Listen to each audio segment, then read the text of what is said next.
जी बेटा, अस्सलाम वालेकुम। आज हम शुरू करेंगे कंट्रैक्ट ऑफ एजेंसी।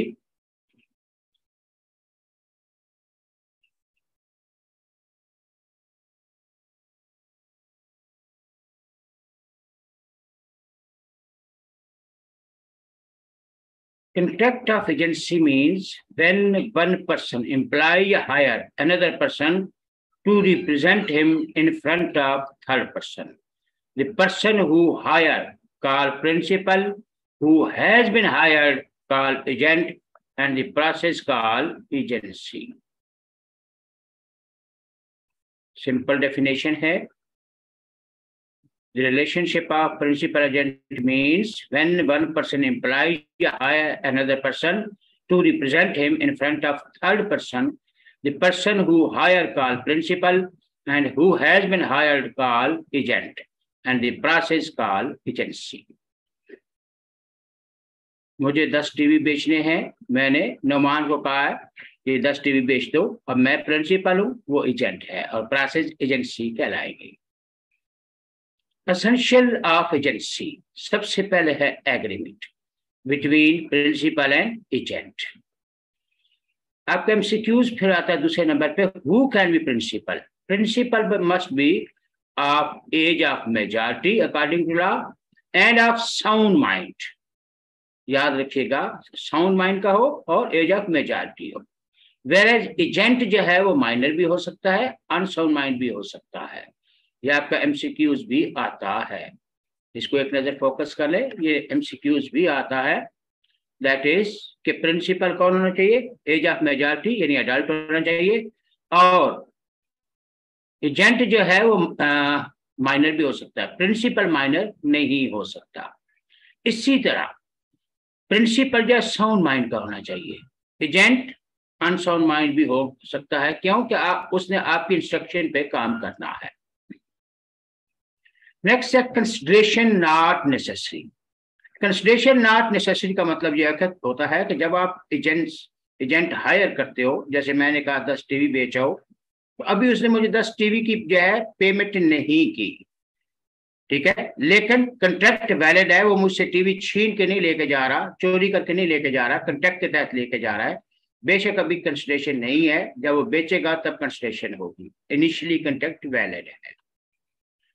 इंटेंशन, दोनों को ये पता हो कि प्रिंसिपल को, कि मैं एजेंट को पता हो कि मैं प्रिंसिपल के बिहाफ पे एक्ट कर रहा हूं, और प्रिंसिपल को पता हो कि मेरा ये एजेंट और मेरे बिहाफ पे काम कर रहा है, पार्टनर नहीं है, इंटेंशन पता हो। ट्रस्ट ऑफ एजेंसी, वही इसमें पर्पज और ट्रस्ट मिलते हैं कि जब कभी कोई शख्स खुद किसी को बाइंड कर सकता है तो अपने पावर पे दूसरे को पावर देता है, वो उसको ध्यान जो है बाइंड करता है। और पर्पज क्या है कि आप जब खुद लोड ज्यादा है या खुद वो चीज नहीं बेचना चाहते, किसी दूसरे को हायर करते हो, ठीक है, तो वो आपके ब्याह पे काम करता है, लेकिन ऑब्जेक्ट लॉफुल होना चाहिए, क्रिमिनल नहीं होना चाहिए। ये नहीं कि किसी को बोलते चोरी कर ले। जनरल रूल, वही इसकी यहाँ मॉडिफाइड शेप है। That ever a person competent to content can do himself, he can do through the an agent except for act involving personal skill। Painting, lawyer, जैसे किसी ने मर्डर कर दिया, वो अपना केस खुद नहीं लड़ेगा, मुझे या किसी लॉयर को हायर करेगा। The act of agent or the act of the principal, it means who have act through an agent act himself। देखे बेटा इसमें,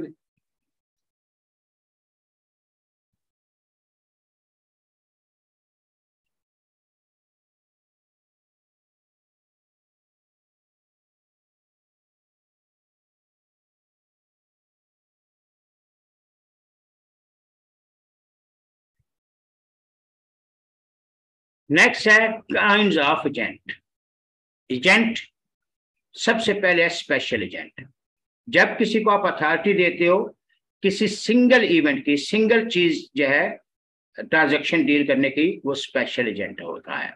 जैसे मैंने किसी को कहा एक प्लाट बेच दो, वन टाइम अथॉरिटी देते हो, वो एक प्लाट की या 10 प्लाट की सिंगल ट्रांजैक्शन होगी, वो स्पेशल एजेंट कहलाएगा। उसी लाइन में और प्लाट बेचते जाओ, उसी लाइन में जो है उसको अथॉरिटी दी है कंटिन्यूस, तो वो जनरल एजेंट हो जाएगा। और सारी चीजों की अथॉरिटी दे दी है, प्लाट की भी, एसी वेसी की, ठीक है, एनिमल की सारी अथॉरिटी दे दी है, तो यूनिवर्सल एजेंट कहलाता है। आमतौर पे यूनिवर्सल अथॉरिटी नहीं दी जाती। नेक्स्ट है मर्केंटाइल एजेंट। मर्केंटाइल एजेंट जो मैन्युफैक्चरर के गुड्स या हमारे रूरल एरिया में जो देहात में होते हैं किसान वगैरह, उनके भी आप डील करता है, क्योंकि आमतौर पे जो छोटे किसान होते हैं वो शायद खुद नहीं जाते, उनके ब्याह पे वो डील करता है। नेक्स्ट है फैक्टर एजेंट। फैक्टर एजेंट का आप एमसीक्यूज भी बनता है, वो ये है कि इसके पास फिजिकल पोजेशन ऑफ गुड्स होते हैं और ये अपने आप को ओनर शो करता है, एजेंट शो नहीं करता। इसके पास फिजिकल पोजेशन ऑफ गुड्स होते हैं और ये खुद डील करता है, प्रिंसिपल के ब्याह पे खुद ओनर बनता है।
जी, तो फैक्टरी एजेंट की खास बात ये होती है कि ये इसके पास फिजिकल पोजेशन ऑफ गुड्स होते हैं, ये खुद डील करता है और अपने आप को ओनरशिप शो करता है, हालांकि ये एजेंट होता है और फिजिकल पोजेशन होती है, खुद क्रेडिट दे सकता है, ले सकता है।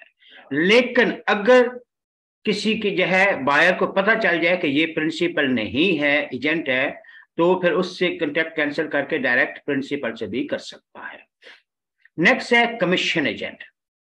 कमीशन एजेंट की खास बात ये होती है, वैसे सारे कमीशन एजेंट होते हैं, लेकिन इनकी खास बात ये होती है, ये स्टॉक एक्सचेंज पे जो है डील करते हैं और जो है प्रिंसिपल की इंस्ट्रक्शन को फॉलो करना होता है हर सूरत में। अगर प्रिंसिपल ने इंस्ट्रक्शन दी हैं और इसने फॉलो नहीं की, जो नुकसान हुआ वो ये पूरा करेगा। नेक्स्ट है del credit agent. Del credit agent वो होता है जो एक्स्ट्रा कमीशन लेता है। एक्स्ट्रा कमीशन क्यों लेता है? ये गारंटी देता है। जैसे मैंने किसी को कहा ये गाड़ी बेच दो, वो कहते हैं जी मैं फलां तनवीर को बेच रहा हूँ, मैं कहता हूँ तनवीर पता नहीं पैसे देगा या नहीं, ये कहता है आपने मुझे 2% कमीशन देना था, आप 3 दे दें, अगर वो पे नहीं करता तो मैं करूंगा। ठीक है, तो ये एक्स्ट्रा कमीशन लेता है। क्यों लेता है? कि श्योरिटी देता है।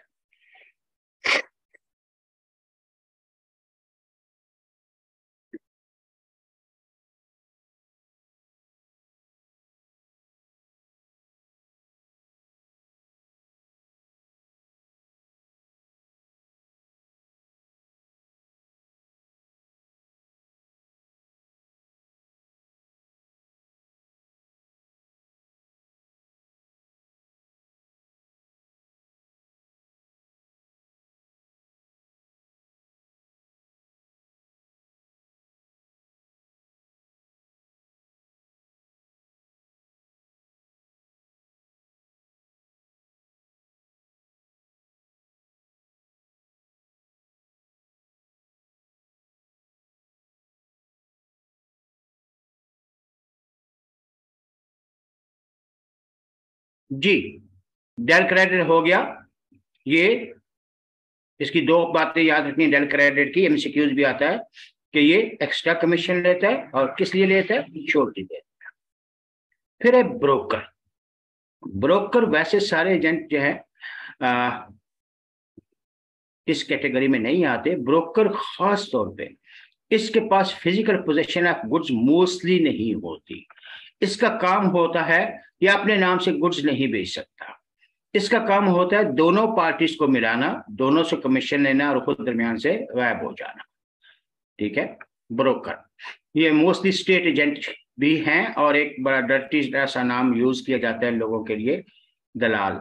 तो बहरहाल ये इनके पास फिजिकल पोजीशन ऑफ गुड्स नहीं होते, ये दोनों पार्टीज को आमने सामने करते हैं, दोनों से कमीशन लेते हैं, दोनों को आपस में मिलाते हैं। नेक्स्ट है ऑक्शनर।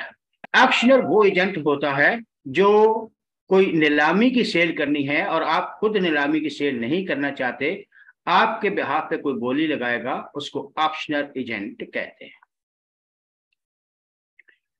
नेक्स्ट है इंडेंटर।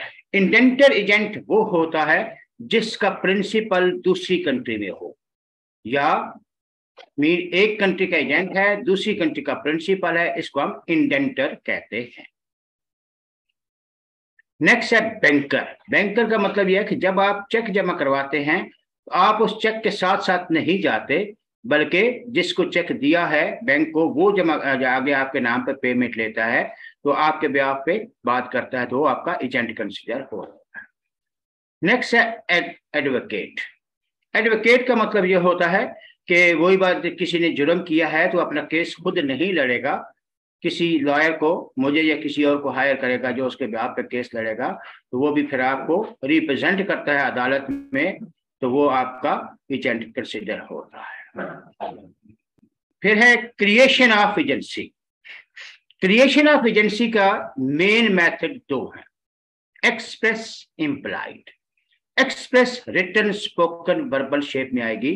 ठीक है, ये जो है एक्सप्रेस एजेंसी कहलाएगी, मीन रिटन स्पोकन वर्बल में।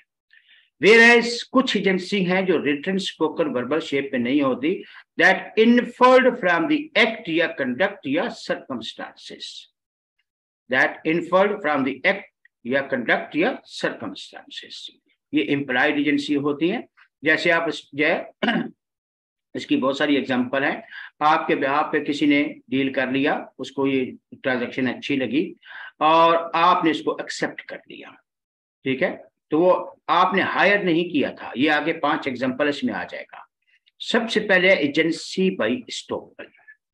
ये M3 ने केस स्टडी भी आती है और इसके 5 नंबर का ये क्वेश्चन भी आता है इम्प्लाइड एजेंसी का. उसमें सबसे पहले है agency by estoppel. Agency by estoppel का मतलब ये होता है to prevent a person from denying the facts. To prevent a person from denying the facts. फर्ज किया मैं टीवी लेने जाता हूँ या कौ लेने जाता हूँ हनीफ के पास, तो हनीफ मालिक हनीफ है, लेकिन रशीद कहता है ये कौ लेनी है तो मुझसे बात करो, उसकी मौजूदगी में कहता है, हालांकि वो एजेंट नहीं होता. मालिक हनीफ है, रशीद उसका वैसे दोस्त साथ खड़ा है, तो वो कहता है ये कौ लेनी है तो मुझसे बात करो. अब उसकी मौजूदगी में कहा है तो मैं अब कौ किससे लूंगा? रशीद से, हालांकि वो एजेंट नहीं है.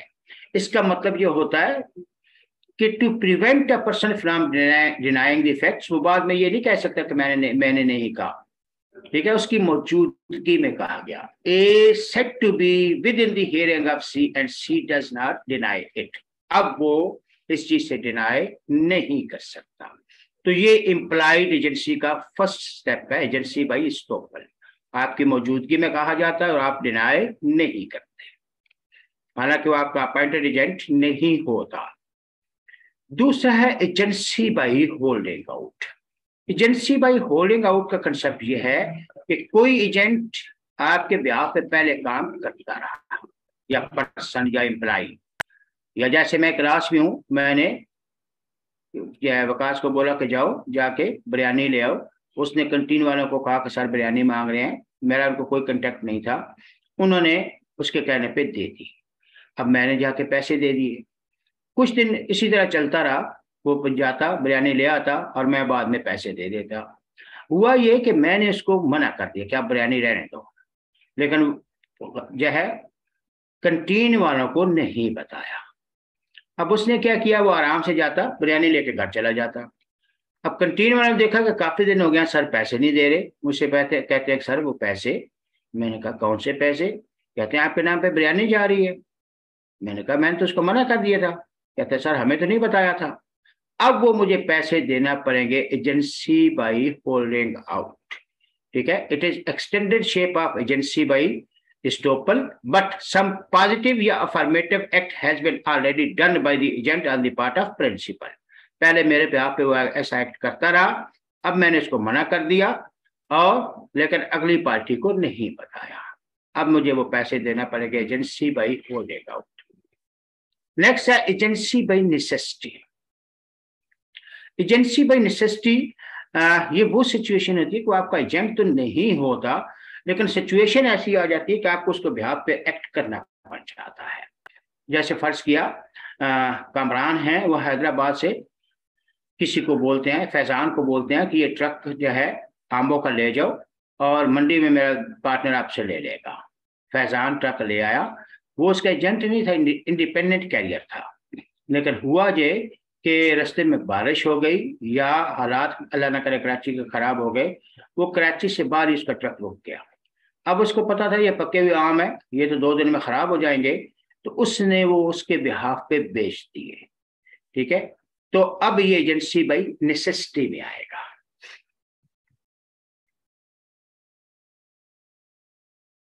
इसमें एक एग्जांपल लास्ट पे देखें तो वो लिखा हुआ है कि हस्बैंड ने अगर वाइफ को कोई चीज नहीं दी इसको, तो वो वाइफ जो है, जैसे सुबह कोई चीज चाहिए थी, वो हस्बैंड घर पे नहीं थे, तो वाइफ के पास ये फंडामेंटल राइट्स होते हैं कि वो हस्बैंड के नाम पे कोई चीज दे सकती है और हस्बैंड को बाद वो पे करना होती है नेसेसिटीज में, इमरजेंसी में. नेक्स्ट है agency bye rectification. Agency bye rectification का मतलब ये होता है कि किसी एजेंट ने या किसी पर्सन ने आपके ब्याह पे कोई काम किया और आपको उसको उसमें बेनिफिट नजर आया, तो आपने उसको एक्सेप्ट कर लिया, ठीक है. That is agency bye rectification. जैसे फर्ज करने अशरफ हैं, वो हैदराबाद घूमने गए। अच्छा, वहां पे उनको पता चला कि एक बड़ा सस्ता बाग बिक रहा है आमों का, और उसको पता है कि उसका एक दोस्त है इस्माइल, वो ये आम बेचता है, उसका बिजनेस है। तो उसने उसके ब्याह पे डन कर लिया, इसको बताया, इसने जाके देखा और इसने इसको एक्सेप्ट कर लिया। एजेंसी बाय रेटिफिकेशन, आपने अथॉरिटी नहीं दी थी, लेकिन आपने, किसी ने आपके ब्याह पे कोई एक्ट किया और आपने उसको एक्सेप्ट कर लिया, that is agency by ratification.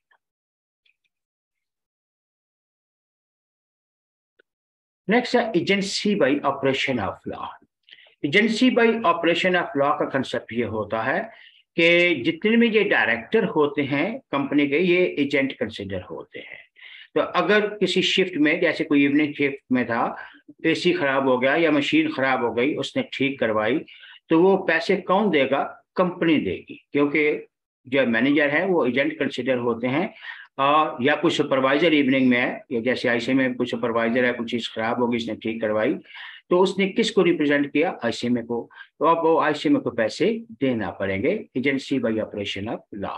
एक दूसरा याद रखिएगा, हर पार्टनर, पार्टनर जो होते हैं वो जो है, सारे पार्टनर जो है वो डील नहीं कर रहे होते, कोई एक पार्टनर डील करता है तो दूसरे पार्टनर बाउंड होते हैं। ये लॉ है पार्टनरशिप का। तो उसमें भी बाय ऑपरेशन ऑफ लॉ वो एक दूसरे के एजेंट और प्रिंसिपल भी कंसिडर होते हैं। पार्टनरशिप का रूल यही है कि partner at a time principal के तौर पर भी एक्ट कर रहे होते हैं और एजेंट के तौर पर। नेक्स्ट है duties of agent. Duties of agent बहुत आसान है। ड्यूटी टू फॉलो डायरेक्शन या कस्टम, अगर जो मींस रूटीन में जो उसको चीज कही गई है उसको फॉलो करना है, डायरेक्शन जो दी गई है। या duty to work with reasonable skills, ये भी सिंपल है कि स्किल जो है रीजनेबल यूज करनी चाहिए उसको। ड्यूटी टू रेंडर अकाउंट, सही हिसाब किताब पेश करना चाहिए सारे रसीदों के साथ। ड्यूटी टू कम्युनिकेट, अगर कोई इसको प्रॉब्लम है तो वो फौरन इंस्ट्रक्शन के लिए प्रिंसिपल से कम्युनिकेट कर सकता है। Duty on termination of agency, agency जब खत्म हो जाए तो या डेथ की सूरत में उसको बाकी ट्रांजैक्शन पूरी करनी होती है और सारा हिसाब किताब उसके लीगल रैप को देना होता है। Duty not to deal on his own account, अपने अकाउंट पे वो कोई चीज डील नहीं करेगा, जो चीज प्रिंसिपल की है उसी के नाम से डील करेगा, अनटिल अनलेस प्रिंसिपल ने अथॉरिटी न दी हो। Duty not to make secret profit, उस बिजनेस से कुछ सीक्रेट प्रॉफिट वो नहीं बनाएगा। ड्यूटी टू पे सम रिसीव, जो पैसे जो है मिले हैं वो फौरन प्रिंसिपल को दे। Duty not to delegate authority, जब प्रिंसिपल ने उसको अथॉरिटी दी है तो वो फर्दर अथॉरिटी डेलीगेट न करे। लेकिन 4 कंडीशन है, ये पूछा भी जा सकता है आपका क्वेश्चन भी, कि जहां पे वो अथॉरिटी डेलीगेट कर सकता है। उसमें सबसे पहले है when the principal has permitted to delegate authority, जब प्रिंसिपल ने उसको इजाजत दी हुई कि जब चाहो डेलीगेट कर सकते हो। दूसरा, when by ordinary customer of trade सब एजेंट कैन बी अपॉइंटेड, यानी वो ये है कि यहाँ पे उसका काम बढ़ गया है तो कई, या यहाँ पे बिजनेस कर रहा है, लाहौर में उसको चीज खरीदनी है, ठीक है, ये बी और सी कंबाइन भी कर सकते हैं कि when nature of agency make it necessary to appoint agent, या तो वर्कलोड बढ़ गया या वो जगह बहुत दूर है, तो कराची में काम कर रहा है, लाहौर से कोई चीज मंगानी है तो बजाय खुद जाने के वहां कोई एजेंट हायर कर सकता है। या कोई इमरजेंसी आ गई, ठीक है, when an emergency arises which permits delegate of allegation, किसी को आपने कहा ये 20 शूज बेचाओ, देखा हालात खराब हो रहे हैं, उसने किसी और को भी हायर कर लिया असिस्टेंट के लिए, तो इमरजेंसी, कोई और भी इमरजेंसी हो सकती है, तो इमरजेंसी की सूरत में आप एजेंट हायर कर सकते हो, ठीक है। इसमें 2 चीजें होती हैं, properly appointed, not properly appointed. अगर तो आपको प्रिंसिपल ने रख के दिया है तो प्रॉपरली अपॉइंटेड होगा, और अगर आपने खुद रखा है तो नॉट प्रॉपरली अपॉइंटेड होगा, उसके लिए आप खुद जिम्मेदार होंगे। राइट्स ऑफ एजेंट क्या क्या है? सबसे पहले राइट टू रिटेन, वो सामान अपने पास रख सकता है जो है पैसे, जब तक वो प्रिंसिपल उसको पैसे दे नहीं देता, या गुड्स रख सकता है जब तक उसको पैसे दे नहीं सकता। राइट टू रिसीव रिम्यूनरेशन, कि उसका हक है कि उसको वो रिम्यूनरेशन जो उसका कमीशन है वो मिले। Right of lien, right of lien का मतलब ये होता है अगर प्रिंसिपल पैसे नहीं दे रहा तो वो कोई चीज अपने पास होल्ड कर लेगा। ऊपर वाली बात की तरह वहां पैसे हैं तो पैसे कुछ रख सकता है, लेकिन यहाँ गुड्स है तो गुड्स रख सकता है जब तक उसको पैसे नहीं मिल सकते। Right to be indemnified for lawful act, उसने प्रिंसिपल पे कहने पे लॉफुल एक्ट किया लेकिन उसको कोई नुकसान हुआ, कोई मसला हुआ, तो वो प्रिंसिपल का काम है उसको इंडेमनीफाइड करे। Right to be indemnified for act in good faith, same है कि उसने कोई गुड फेथ में काम किया और उसमें कोई प्रॉब्लम था, उसको क्या किसी और के गुड्स पड़े हुए थे, प्रिंसिपल ने कहा ये बेच दो, या किसी भी तरह उसने प्रिंसिपल के बिहाफ पे काम किया और कोई मसला हुआ या नुकसान हुआ तो वो प्रिंसिपल उसको कंपनसेट करेगा। Right to compensation for injury, अगर काम करते हुए कोई इंजरी हो जाती है उसको तो भी प्रिंसिपल, क्योंकि वो जो है बिल्डिंग बना रहे थे या कोई भी इशू था, वो इंजरी हो जाती है तो प्रिंसिपल का काम है उसको कंपनसेट करना। Right to stoppage of goods, अगर उसको पता चल जाता है कि प्रिंसिपल जो है वो इंसॉल्वेंट हो गया है, पैसे देने के काबिल नहीं रहा, तो वो गुड जो भेज रहा था उनको स्टॉप कर सकता है।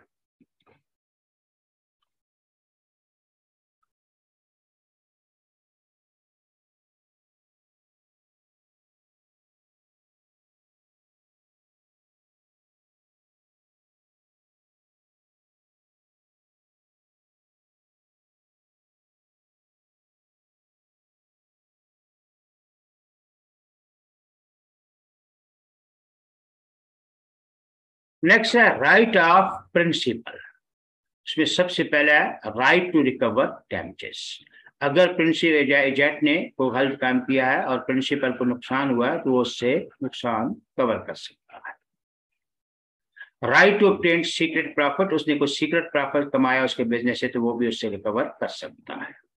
Right to refuse indemnify agent, agent ने कोई गलत काम किया है और उस एजेंट को नुकसान हुआ है तो वो अगर तो सही काम किया फिर तो उसका नुकसान पूरा करेगा, लेकिन अगर उसने कोई गलत काम किया है तो फिर वो इंडेमनीफाई करने से रिफ्यूज कर सकता है।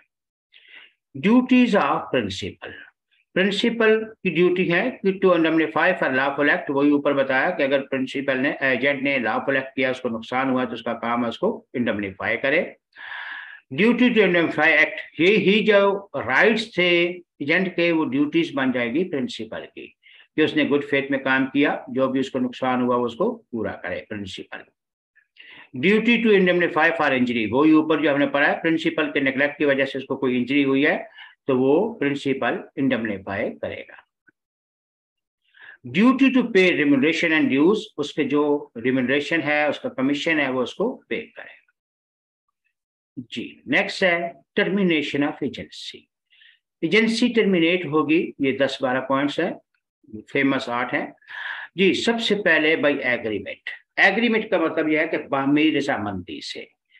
दो बातें, एक तो एग्रीमेंट में लिखा हुआ था कि इतने अरसे तक एजेंसी खत्म होगी, या बाहमी रजामंदी से म्यूचुअल एग्रीमेंट, यहाँ पे बेस्ट यूज आता है म्यूचुअल एग्रीमेंट। बाहमी रजामंदी से वो कहते हैं यार अब काम नहीं रहा, इसको आप जो है एजेंट मुझे नहीं चाहिए तो खत्म करते हैं।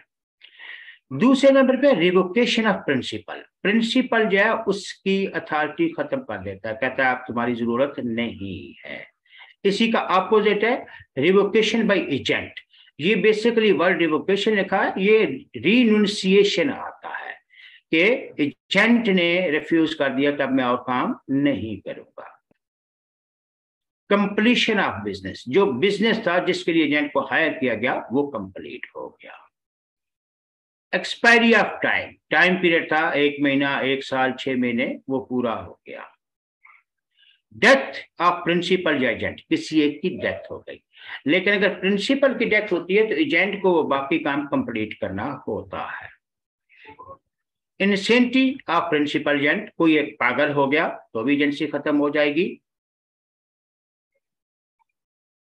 Insolvency of principal, insolvency of principal याद रखेगा, इंसॉल्वेंसी ऑफ प्रिंसिपल एम है, इंसॉल्वेंसी ऑफ एजेंट एम नहीं है, क्योंकि एजेंट इंसॉल्वेंट होता तो फिर भी वो एजेंट का काम कर सकता है। प्रिंसिपल इंसॉल्वेंट हो गया तो उसका सारा बिजनेस खत्म होगा, तो जब वो इंसॉल्वेंट हो गया तो गवर्नमेंट कोर्ट की तरफ से ऑफिशियल असाइनी अपॉइंट होगा, तो वो अब सारा बिजनेस प्रिंसिपल का खत्म हो जाएगा, तो एजेंट की भी काम खत्म हो जाएगा। डिस्ट्रैक्शन ऑफ सब्जेक्ट मैटर, जो चीज डील कर रहे थे, जो सब्जेक्ट मैटर था वो डिस्ट्रॉय हो गया। जो चीज उसको बेचने के लिए दी थी, वो कोई काऊ बेचने के लिए दी थी या कोई चीज, वो डिस्ट्रॉय हो गई। हॉर्स की एग्जांपल लिखी हुई है कि हॉर्स बेचने के लिए दिया तो वो डेट हो गया। ऑन बिकमिंग एलियन एनिमी, जिस कंट्री से, किसी दूसरी कंट्री से आप डील कर रहे थे, वहां आपका एजेंट या प्रिंसिपल था, उसके साथ जंग छिड़ गई तो भी खत्म हो जाएगी। चेंज ऑफ लॉ, लॉ ने वो बिजनेस मना कर दिया, ठीक है, जब वो बिजनेस ही खत्म हो गया लॉ की तरफ से, तो फिर एजेंट खत्म हो जाएगी, एजेंसी खत्म हो जाएगी।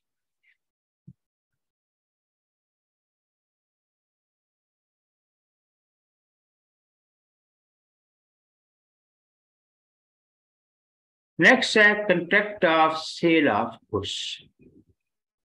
Contract of sale of goods का ये एक अहम तरीन एमसीक्यूज बनता है। इसमें 4 ऑप्शन आते हैं, वो चारों सही होते हैं। आपको उसमें अटमोस्ट सही वाला पिक करना है, वो मैं बताता हूं। सेल ऑफ गुड एक्ट शुरू कब हुआ? 1 जुलाई 1930। एक तो आपका ये एमसीक्यूज अच्छा बन सकता है। सेल ऑफ गुड्स मीन यहाँ पे a contract whereby seller transfer या agree to transfer the property, यहां पे प्रॉपर्टी को हम ओनरशिप लेंगे, property in goods to a buyer for price, या a contract to transfer the ownership. जो आपने पिक करना है सेल ऑफ गुड्स में, चारों ऑप्शन सही होते हैं कि आप गुड्स सेल कर रहे हैं, party must be agreed, price must be paid, good must be delivered, ठीक है, ओनरशिप भी ट्रांसफर। तो बाकी अहम नहीं है, ठीक है। जो है फर्ज किया प्राइस में भी पेड, बाद दफा नहीं भी आप पे करते, बाद में आधे पैसे देते हो, या पोजीशन नहीं देते, कुछ दिनों बाद देते हो, लेकिन अटमोस्ट क्या है? Transfer of ownership, title of ownership. अगर आप सेल का मतलब ये है कि आपने उसको ओनरशिप ट्रांसफर की है, तो ये एमसीक्यूज पॉइंट ऑफ व्यू से याद रखिएगा, ओनरशिप ट्रांसफर होगी, ठीक है, तो तब सेल कहलाएगी।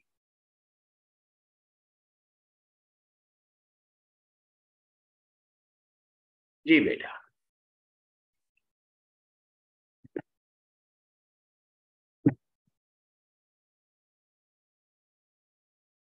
नेक्स्ट है essential of contract of sale. सबसे पहला एसेंशियल क्या है कि कंट्रैक्ट होना चाहिए। वो ओरल भी हो सकता है, वो रिटन भी हो सकता है, ठीक है। और इसके लिए जरूरी है कि पार्टीज कैपेसिटी हो उनकी, कॉन्सेंट फ्री हो, ऑब्जेक्ट लॉफुल हो, ठीक है। तो वो एक्सप्रेस इम्प्लाइड या वर्बल या स्पोकन भी हो सकता है, मोस्टली स्पोकन शेप होती है। एटलीस्ट 2 पार्टी कंट्रैक्ट में सेल ऑफ गुड्स, एक पार्टी बायर एक सेलर, 2 पार्टीज होना मस्ट है। ट्रांसफर ऑफ प्रॉपर्टी, मैंने कहा कि transfer of property mean ownership, physical possession जरूरी नहीं है, ओनरशिप। ओनरशिप ट्रांसफर होगी तो सेल जो है कंप्लीट होगी।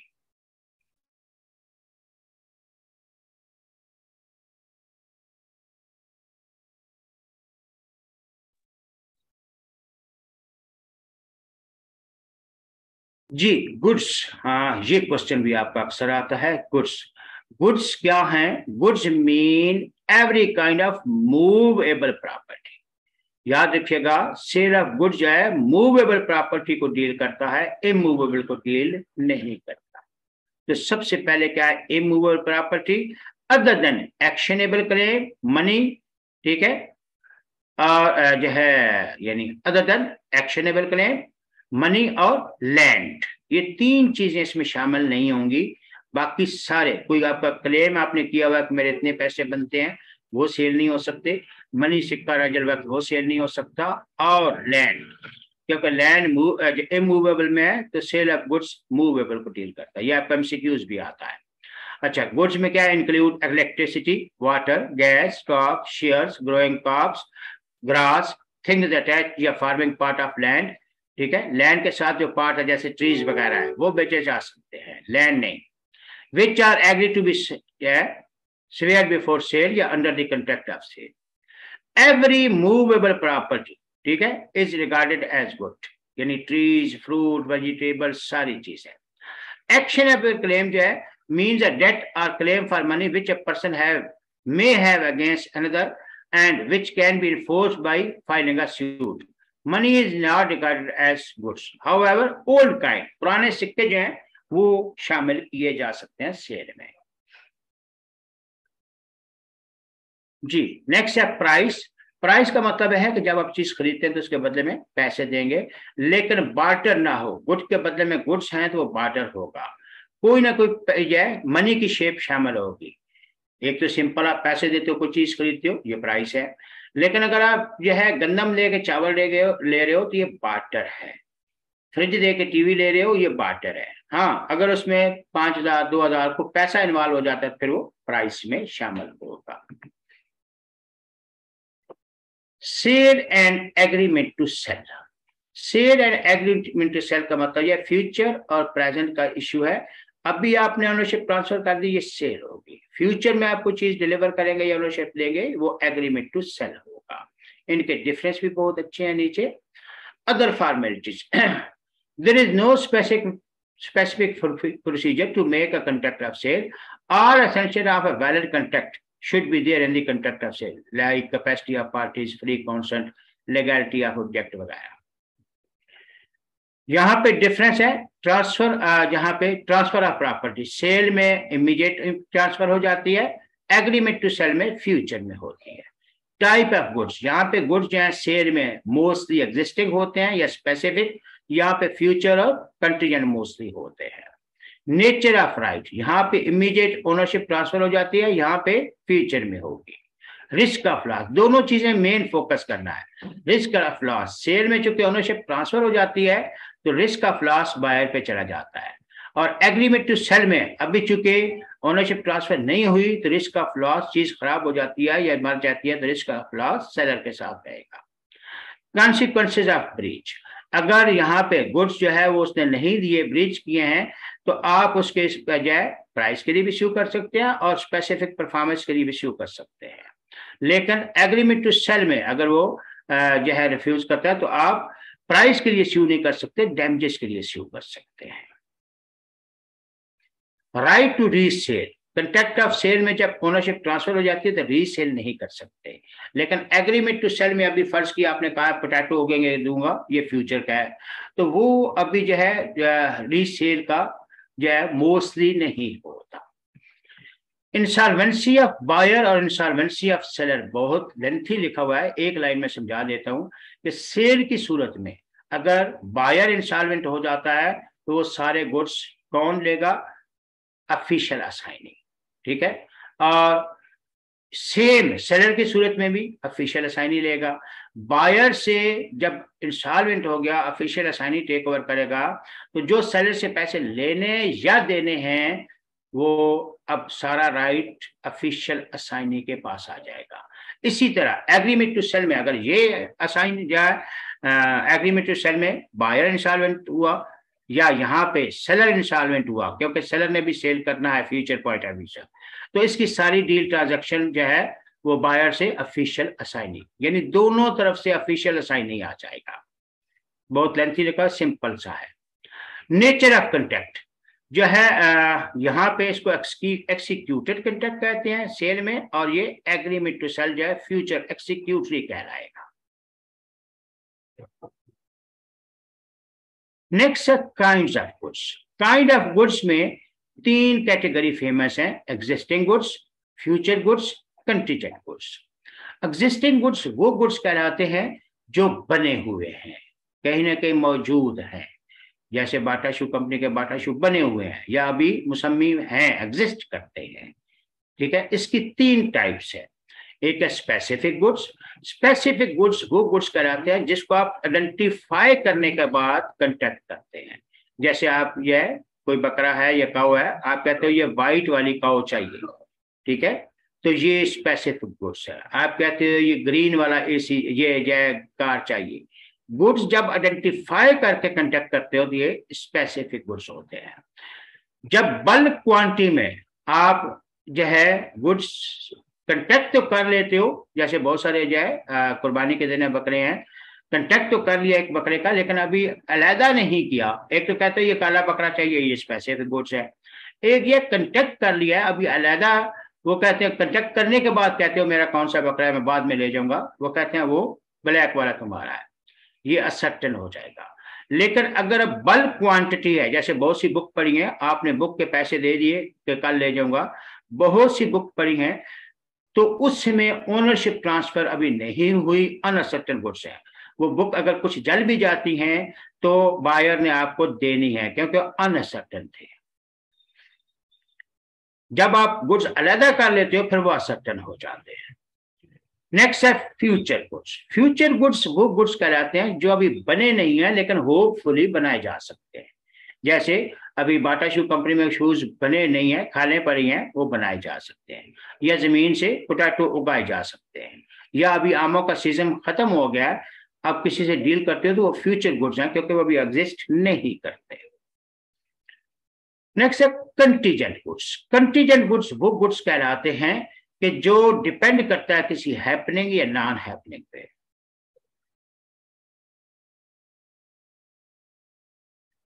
वेलकम सलीम भाई।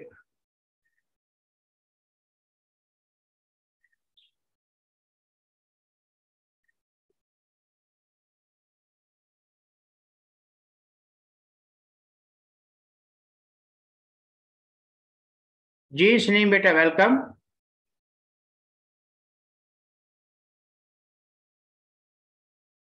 सलीम बेटा आवाज आ रही है?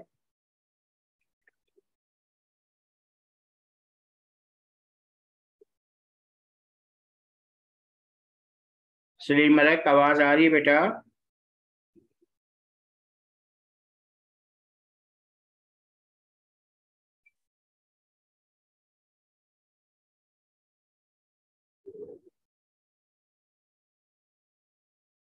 ओके जी।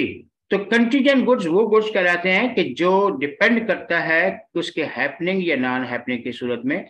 जैसे मैं कहता हूँ कि मुझे किसी से कहा मैंने कि मुझे 50 मन चीनी चाहिए, वो कहते हैं मन मिल जाएगी। लेकिन अगर जहाज जो ऑस्ट्रेलिया कंटीजेंट में भी पड़ा था कि वो डिपेंड करता है जहाज आ रहा है उसमें आएगा या नहीं। या मैं किसी को बोलता हूँ ये पेंटिंग मुझे बनवा दो, कहते हैं फला बंदा बनाता है उससे बात करूंगा, अगर उसने बना कर दी तो वो कंटीजेंट गुड्स में आ जाते हैं। सलीम मलिक बेटा आवाज नहीं आ रही? अच्छा। Destruction of goods. Destruction of goods का मतलब ये होता है कि गुड्स जो हैं वो अपनी कमर्शियल वैल्यू लॉस कर गए। जैसे चीनी है उसमें पानी डल गया, ठीक है, या थेफ्ट हो गए, या चोरी हो गए, या डैमेज हो गए, तो जो उनकी ओरिजिनल जो है स्पेसिफिकेशन थी वो नहीं रही, इसको डिस्ट्रक्शन ऑफ गुड्स कहते हैं। या कोई एनिमल था तो वो मर गया, ठीक है। अब इसमें perishing before formation of contact.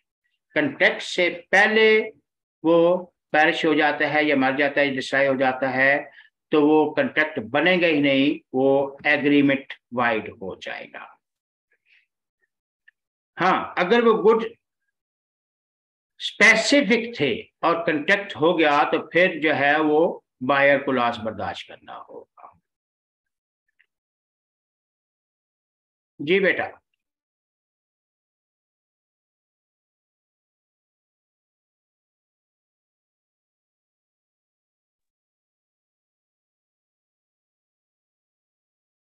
Next है passing before sale but after agreement to cell.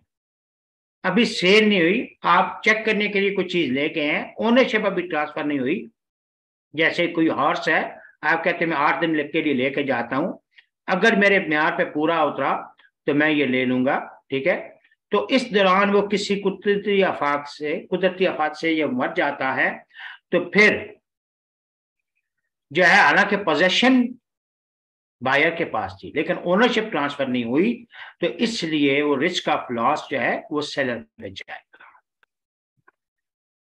पैशिंग of future and contingent goods. अगर फ्यूचर गुड्स हैं, ठीक है, जैसे पोटैटो उगाने थे या आने थे चीज, वो अगर डिस्ट्रॉय हो जाते हैं तो कंट्रैक्ट वाइड हो जाएगा, आप उनको इन्फोर्स नहीं कर सकते। सलीम मलिक बेटा आवाज नहीं आ रही?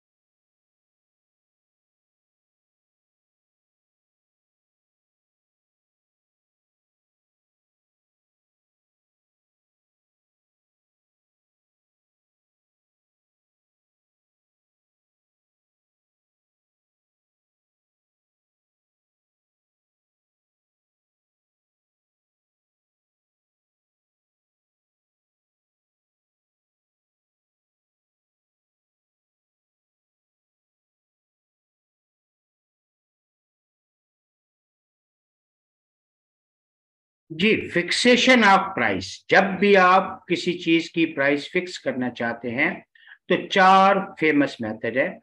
एक तो यह है कि बाई पार्टी जब कॉन्ट्रैक्ट बना रहे हैं उस वक्त वो दोनों मिलकर डिसाइड करेंगे, तो ये बाई पार्टीज, ये कॉमन मेथड है, आमतौर पे ऐसा ही होता है। दूसरा ये है एग्रीड मैनर वो है कि जब ये मार्केट प्राइस की बात करता है या जो दूसरी पार्टी दे रही है उसको हम एग्रीड मैनर कहते हैं कि जो दूसरी पार्टी दे रही है आप भी वही दे दे, मोस्टली मार्केट प्राइस। तीसरा है कोर्स ऑफ डीलिंग ये होता है कि आप 5 खरीदेंगे या जिस तरह बाय 1 गेट 1 फ्री, ठीक है या 30 तक पैसे दे देंगे तो इतना डिस्काउंट मिल जाएगा, ये कोर्स ऑफ डीलिंग में जाता है। और रीजनेबल प्राइस वो सिचुएशन होती है कि जब आप कोई उसकी प्राइस सही ना लगा सके उसकी, ठीक है, तो फिर आप रीजनेबल प्राइस जो है एडजस्ट करते हैं, और वो मोस्टली अगर खुद ना करें तो थर्ड पार्टी भी उसको प्राइस लगा सकती है। मोस्टली रीजनेबल प्राइस जो सर्कमस्टांसेस पे ज्यादा डिपेंड करती है। जैसे अभी आपको ब्लड चाहिए, यहाँ के फर्ज की एक छोटी सी एग्जांपल है, तो आपको ब्लड बैंक से वो 2000 का मिल जाएगा, लेकिन अगर वो ए नेगेटिव था, कहीं से नहीं मिल रहा, अंदरूनी सिंध से बंदा बुलाया है उसको, तो अब वो लाजमी बात है कि उसको आप रीजनेबल प्राइस देंगे। या इसी तरह डॉक्टर को चेक कराते हैं या कुछ चीज देते हैं तो नॉर्मल फीस तो जो है वो जो पार्ट ऊपर है कोर्स ऑफ डीलिंग में आ जाएगी, ठीक है, या एग्रीड मैनर जो बाकी बच्चे दे रहे हैं, लोग पेशेंट दे रहे हैं। लेकिन अगर उसको रात को 1 बजे घर बुलाया तो जाहिर है फिर वो रीजनेबल उससे हटके होती है, सर्कमस्टांसेस इन्वॉल्व होते हैं।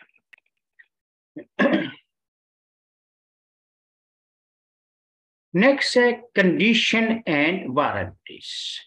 कंडीशन और वारंटीज का एक ही लाइन में याद रखिएगा कि वो सिचुएशन कि जब जो कंट्रैक्ट के लिए एसेंशियल एलिमेंट हैं, ठीक है, मेजर पर्पस जिनका है वो पूरा ना हो, जिसकी बेस पे आप कंट्रैक्ट कैंसिल कर सकते हैं, और वारंटीज कोलैटरल एलिमेंट्स जिसके पूरा ना होने की सूरत में आप कंट्रैक्ट कैंसिल नहीं कर सकते लेकिन डैमेजेस क्लेम कर सकते हैं।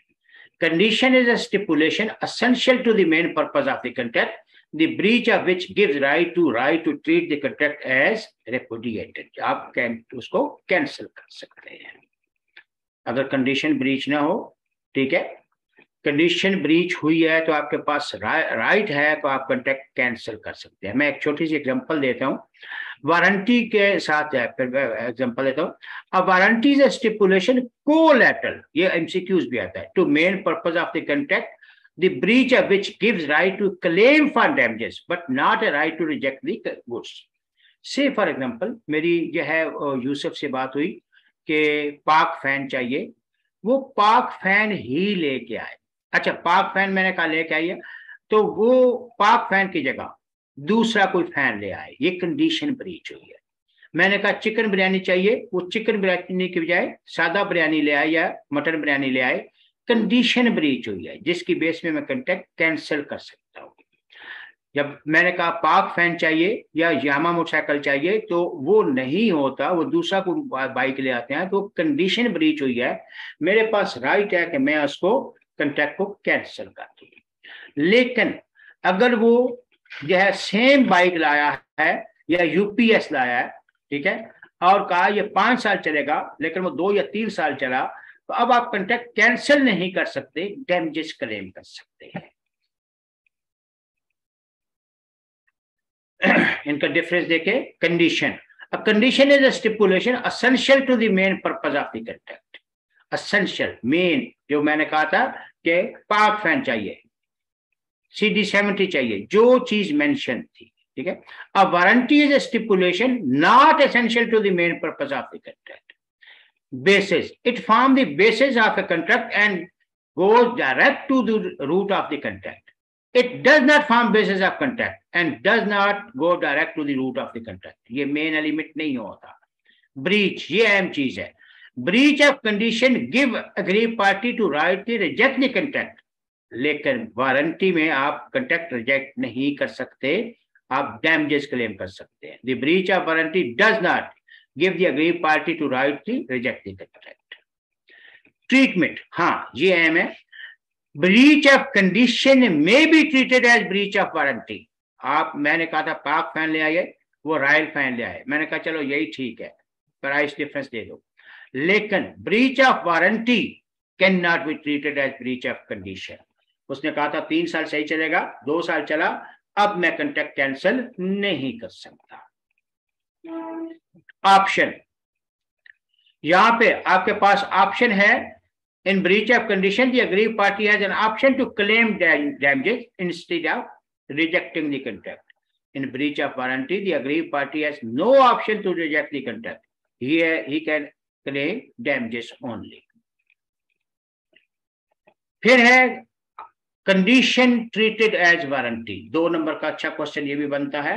Option of buyer, acceptance by buyer. 2 चीजें ये यूं हैं कि एक ये इसको बोलते हैं ऑप्शनल वेवर, कंपल्सरी वेवर. जैसे आपने परफ्यूम मंगाया स्विस मिस का, वो दूसरा ले आए मेडोरा का, आप कहते हो यही ठीक है, कोई मसला नहीं, ठीक है. तो ये आप कंडीशन ब्रीच हुई है, लेकिन आपने ऑप्शनल जो है वो वेवर दे दिया.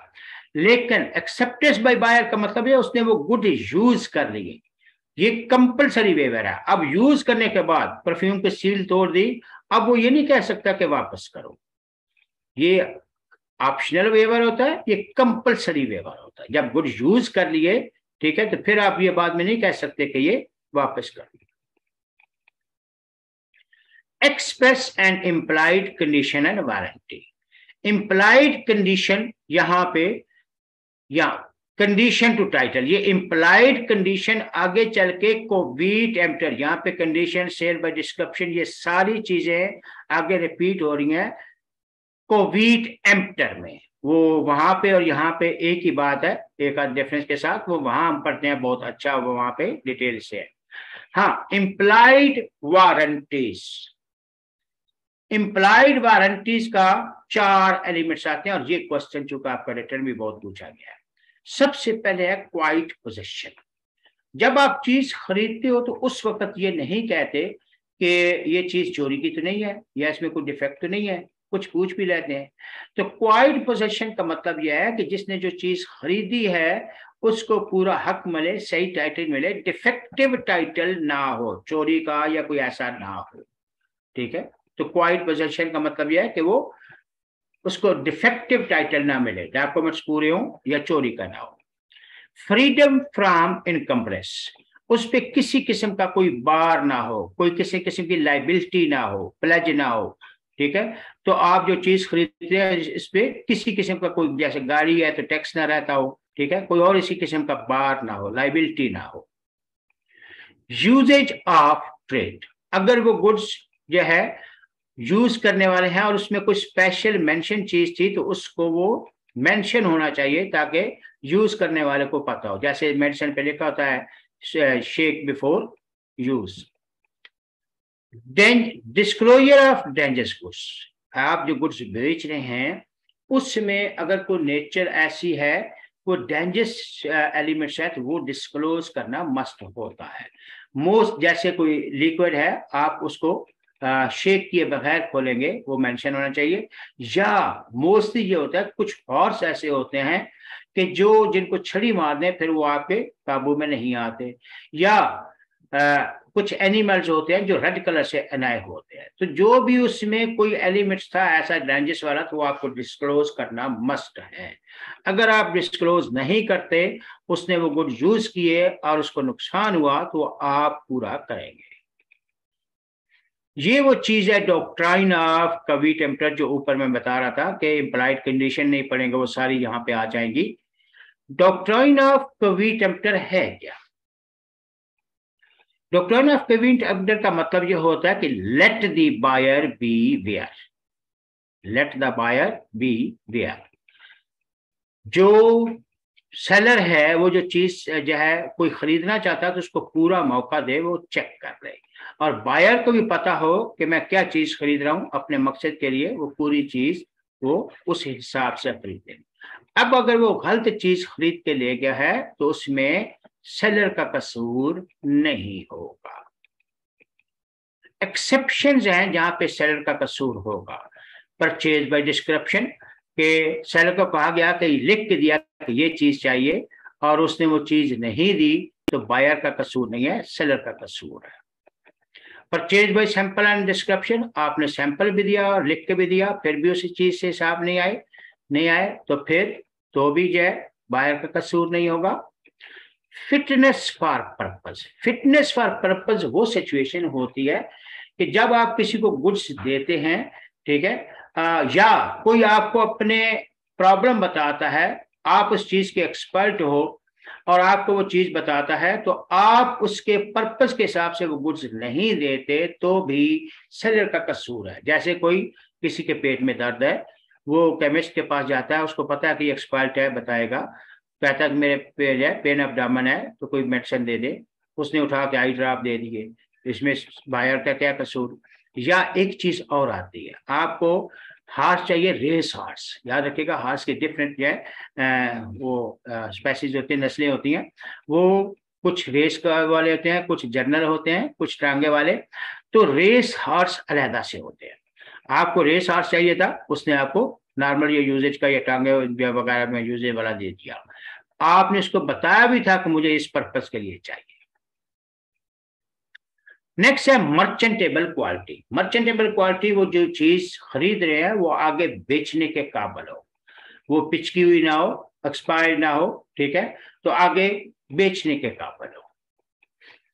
नेक्स्ट है यूजेज ऑफ ट्रेड, वो पहले भी हमने पढ़ा था कि अगर कोई यूजेज ऑफ ट्रेड है तो वो भी साथ मेंशन होना चाहिए। ये हॉट वाटर बॉटल के एग्जांपल है कि एक अम्मा को जो शिटी का पेन था, बैक पेन था, डॉक्टर के पास गई, डॉक्टर ने जो उसको हॉट वाटर बॉटल लिख दी, साथ ये नहीं बताया, ना उस बॉटल पे मेंशन था, ना डॉक्टर ने बताया कि इसके जो है कैसे यूज करनी है। अम्मा घर गई, खूब गर्म पानी डाला, ठीक है, और ऊपर लेट गई, थोड़ी देर बाद चीखती बाहर आई तो जल गई आदि। तो कहने का मकसद है कि ऐसा एलिमेंट्स हो तो वो बताना साथ मस्त होता है। या कुछ मेडिसिन होती हैं, एक मेडिसिन एक कंपनी ने निकाली, वो यहाँ पे जो बर्स होते हैं, सफेद दाग बन जाते हैं, उसके लिए वो बहुत अच्छी मेडिसिन थी, लेकिन उसका प्रॉब्लम यह था कि वो लगा के धूप में नहीं निकलना। उन्होंने लिखा हुआ तो था लेकिन इतना माइन्यूट सा था, कुछ स्पेशल कॉशियस नहीं थे, तो पेशेंट ने लगाया, उसको रैशेस बन गए। मीन ऐसा कुछ सात एलिमेंट वो वाजिया लिखा होना चाहिए। नेक्स्ट है परचेज बाय सैंपल, आप सैंपल देते हो और सैंपल्स के मुताबिक वो चीज नहीं होती तो भी बायर का कसूर नहीं है। कॉन्सेप्ट बाय फ्रॉड, वो चीज जानबूझ के आपने थी टूटी हुई और ऊपर जो है अच्छा जब रैप कर दिया, या हमारे लोग तो यूं भी करते हैं कि नीचे किन्नू मिट्टी भर के ऊपर जो है वो किन्नू के या आम की तरह लगा देते हैं, तो ये फ्रॉड है, तो ये भी बायर का कसूर नहीं है। इसी तरह मिस रिप्रेजेंटेशन, आप कोई जो है ये समझता है कि इसको ये चीज चाहिए होगी, या मिस रिप्रेजेंटेशन हुई, ठीक है, कोई चीज वो दूसरी बेच रहा है, आपको ये चाहिए, सेलर को दूसरी चाहिए थी, तो यहाँ पे यही व्हाइट हार्स और ब्लैक हार्स की बात है, ये भी सेलर का कसूर होगा, बायर का कसूर नहीं होगा। जी, नेक्स्ट शुरू करने से, चैप्टर शुरू करने से पहले हम 5 मिनट ब्रेक लेते हैं, उसके बाद वापस आते हैं।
जी, ब्रेक से पहले हमने ये इससे पहले चैप्टर पढ़ा सेल ऑफ गुड्स का।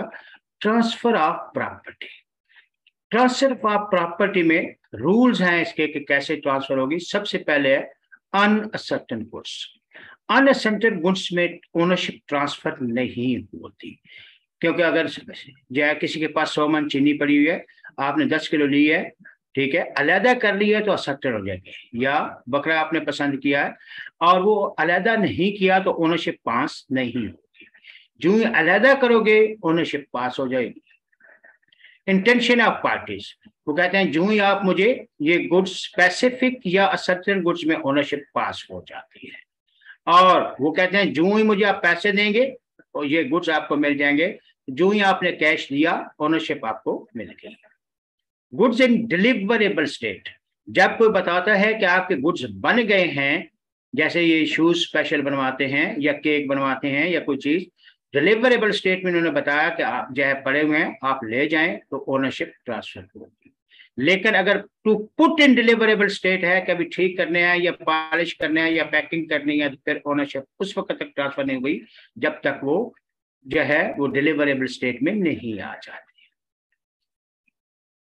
गुड्स टू बी मेजर्ड, इसी तरह आप कहते हो कि मैं टेस्ट करूंगा कि केजी के 20 केजी आपने कहा है कि मैं आकर चेक करूंगा, तो जब तक आप चेक नहीं कर लेते ओनरशिप ट्रांसफर नहीं होगी। ये है अनकंडीशनल एप्रोप्रिएशन। ये आपका क्वेश्चन अच्छा आता है, एमसीक्यूज भी।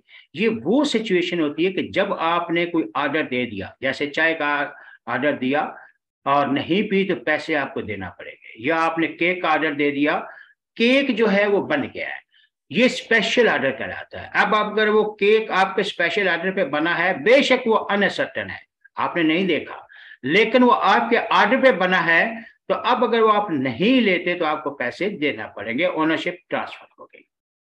डिलीवरी टू कैरियर, ये वो सिचुएशन होती है कि जब आप अगर कैरियर बायर का है तो आपने कैरियर पे गुड रखवा दिए तो ओनरशिप ट्रांसफर हो गई।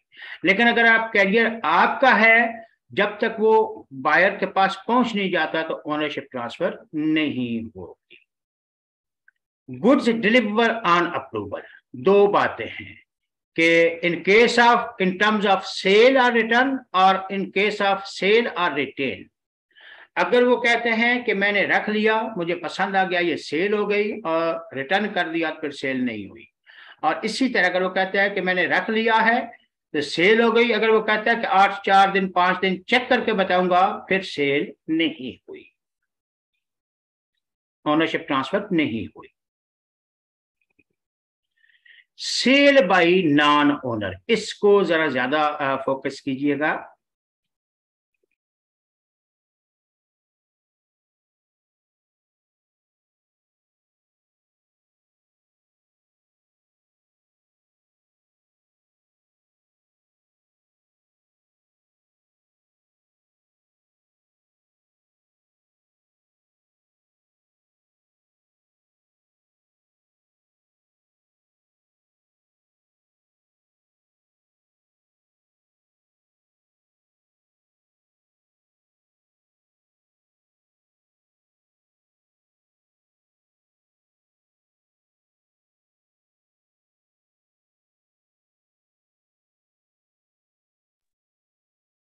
जी, सेल बाय नॉन ओनर, इसको जो दूसरा नाम है that is nemo dat quod non हैबट।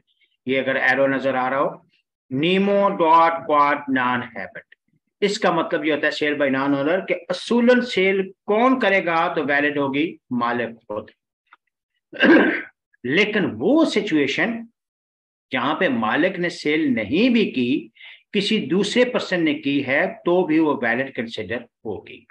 इसमें सबसे पहले person not the owner, mean ये स्टॉपर पड़ा था। जैसे मेरे पास, मैं जाता हूं नुमान के पास कि ये काउ चाहिए, मैं पहले बता चुका हूं स्टॉपर का। वो अगर खुद उसका दोस्त बोलता है मुझसे डील करो, तो बेशक उसका दोस्त ओनर नहीं है, लेकिन उसकी मौजूदगी में कहा है, तो अब वो सेल दूसरे बंदे ने की है तो भी वैलिड सेल होगी। फिर मर्केंटाइल एजेंट, मर्केंटाइल एजेंट का भी पहले मैं बता चुका हूं कि ये गांव देहातों में आमतौर पे छोटे किसान शहर खुद नहीं जाते, उनके ब्याह पे कोई एक बंदा डील करता है, तो बेशक ओनर ने सेल नहीं की इवन देन वो वैलिड सेल कहलाएगी। जॉइंट ओनर, अगर 2 ओनर हैं या 3 हैं तो उसमें असूलन तो वो दोनों ओनर मिलके सेल करें तो वैलिड सेल होगी, लेकिन उनमें से अगर कोई एक सेल कर देता है, ठीक है, तो वो भी वैलिड है, ठीक है। वो अगर पकड़ेगा तो अपने दूसरे पार्टनर को पकड़ेगा, जिसने खरीदी है उसका कोई कसूर नहीं है। पोजेशन इन वाइडेबल कंट्रैक्ट, आपने किसी के सर पे टीटी रख के जो है वो 10 लाख वाला सोना 5 लाख में ले लिया, उसने स्यू किया, अब वो केस जीत गया तो आप ओनर नहीं रहे। लेकिन अगर आपने किसी और को बेचा है, ठीक है, तो जिसको बेचा है उसका कसूर नहीं है, आप पकड़ेंगे तो जिसने बेचा उसको पकड़ेंगे। Seller in possession after sale, ये गलत है। ये बेसिकली कि आपने चीज खरीद ली, अगली पार्टी ने किसी और को बेच दी, उसका तो कसूर नहीं है, तो आप वैसे ये फ्रॉड किया उसने सेलर ने, आप सेलर को पकड़ेंगे, अगली पार्टी को नहीं पकड़ेंगे। Buyer in possession before sale, ये वो सिचुएशन होती है कि जब आप कोई इंस्टॉलमेंट पे गुड्स लेते हैं और इंस्टॉलमेंट में अभी आपको ओनरशिप नहीं मिली, लेकिन गुड्स आपके पास हैं, ओनरशिप नहीं मिली, तो भी आप चीज जो है आमतौर पे घरों में फ्रिज किस्तों पे ला के बेच देते हैं, तो ये भी वैलिड सेल है, जिसको मिली है, जिसने चीज खरीदी है उसका कसूर नहीं है। अनपेड सेलर, अनपेड सेलर अभी हमने आगे पढ़ना भी है। ये वो सिचुएशन होती है कि जब सेलर को आपने पैसे नहीं दिए और उसने आगे सेल कर दिए, उसने आपको रसीद दे दी थी, अब वो ओनर नहीं रहा, लेकिन जब ये आगे डिटेल से पढ़ते हैं इसको, क्योंकि पूरा चैप्टर है। Finder of lost goods, finder of lost को गुड्स को कोई गुड्स पड़े हुए मिले और ओनर ना मिले या चीज खराब होने वाली हो तो वो चीज बेच सकता है, और जिसको बेची उसको वैलिड सेल है, हालांकि वो खुद ओनर नहीं था। इसी तरह प्लेज, प्लेज का मतलब ये होता है कि आपने कोई चीज किसी के पास गिरवी रखवाई और पैसे नहीं दिए और टाइम गुजर गया, उसने आपको नोटिस भी दिया और आपने वो वापस पैसे नहीं किए, तो उसके पास ये राइट है, वो गुड्स सेल कर सकता है। इसमें नेक्स्ट मैंने कहा अनपेड सेलर हम पढ़ते हैं बहुत अच्छी तरह।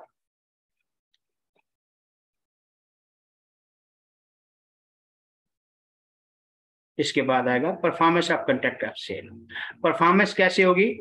सबसे पहले डिलीवरी ऑफ गुड्स, 2-3 मोड्स हैं डिलीवरी ऑफ गुड्स के। एक तो एक्चुअल डिलीवरी, आपने गुड्स अगली पार्टी के हैंड ओवर कर दिए, ये एक्चुअल डिलीवरी है, या उसको सिंबल दिया, चाबी दी, ठीक है, या इनवाइस दी कि जाके वेयर हाउस से ले लो, तो ये सिंबॉलिक डिलीवरी है। एक तो आपने चाबी दी कि वेयर हाउस ये मेरे दराज से ले लो, ठीक, या गाड़ी की चाबी दी, या इनवाइस दी तो कि जहां हमारे स्टोर से जाके ले लो, तो ये सिंबॉलिक डिलीवरी होगा।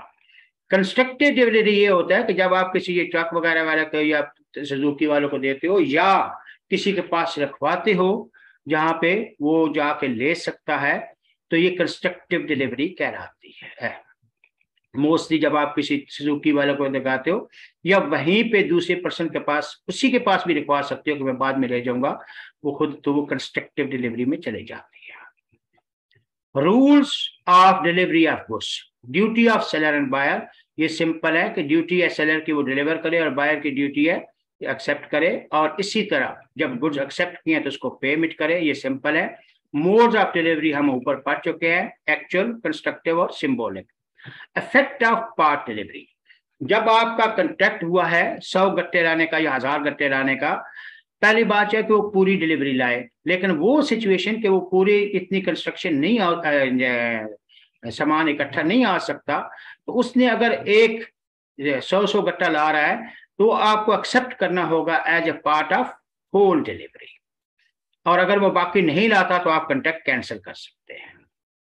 डिमांड ऑफ डिलीवरी, अगर तो कॉन्ट्रैक्ट में था कि गुड्स वो मैं ले जाऊंगा या सेलर छोड़ के आएगा फिर तो ठीक, नहीं तो फिर वो सेलर को, बायर को अप्लाई करना होता है कि ये गुड्स मुझे पहुंचा दे। प्लेस ऑफ डिलीवरी, प्लेस अगर मेंशन है तो उस प्लेस पे आप डिलीवर करेंगे, और अगर मेंशन नहीं है तो गुड बने हुए हैं तो उसी जगह पे होने चाहिए जहां पे कॉन्ट्रैक्ट के वक्त थे, और इस तरह अगर बनाने हैं तो भी वहीं होना चाहिए, ठीक है, जहां बनने हैं। और फ्यूचर गुड्स हैं तो वो फिर जो है मैन्युफैक्चरर पूछेगा बनाने हैं तो जहाँ बने हुए हैं वही होने चाहिए जब कंट्रैक्ट के वक्त थे, बनाने हैं जहां पे बनने हैं वही होने चाहिए। लेकिन अगर बायर से कहीं लाए हैं तो फिर आप सेलर या बायर से पूछेगा कि गुड्स आ गए हैं, कहाँ पहुंचाने हैं। ये टायर वगैरह, ब्रिक वगैरह के एग्जाम्पल है। टाइम ऑफ डिलीवरी, जो टाइम गुड्स का मेंशन है आप उस टाइम पे गुड्स डिलीवर करेंगे, और अगर मेंशन नहीं है तो रीजनेबल टाइम होना चाहिए। जैसे फैक्ट्री का है 9 से 6, आप 7 बजे लेके जाते हैं, वो एक्सेप्ट नहीं करते तो उसमें उनका कसूर नहीं है, ठीक है। और इसी तरह घर का है तो घर में मेंशन है टाइम तो वेल एंड गुड, नहीं तो रीजनेबल टाइम, ये नहीं रात को 1 बजे आ रहे हैं। Possession by third party, third party के पास पोजेशन है, आपने किसी बुकर को दिया सामान दिया हो, तो जब तक वो पहुंचा नहीं देता ओनरशिप ट्रांसफर नहीं होगी। एक्सपेंसेस ऑफ डिलीवरी, गुड्स जो है FOB और यहाँ पे फ्री ऑन बोर्ड, बोर्ड तक पहुंचाना कोई जो है वो एक्सपेंसेस ऑफ डिलीवरी याद रखिएगा, वो बियर करता है बायर।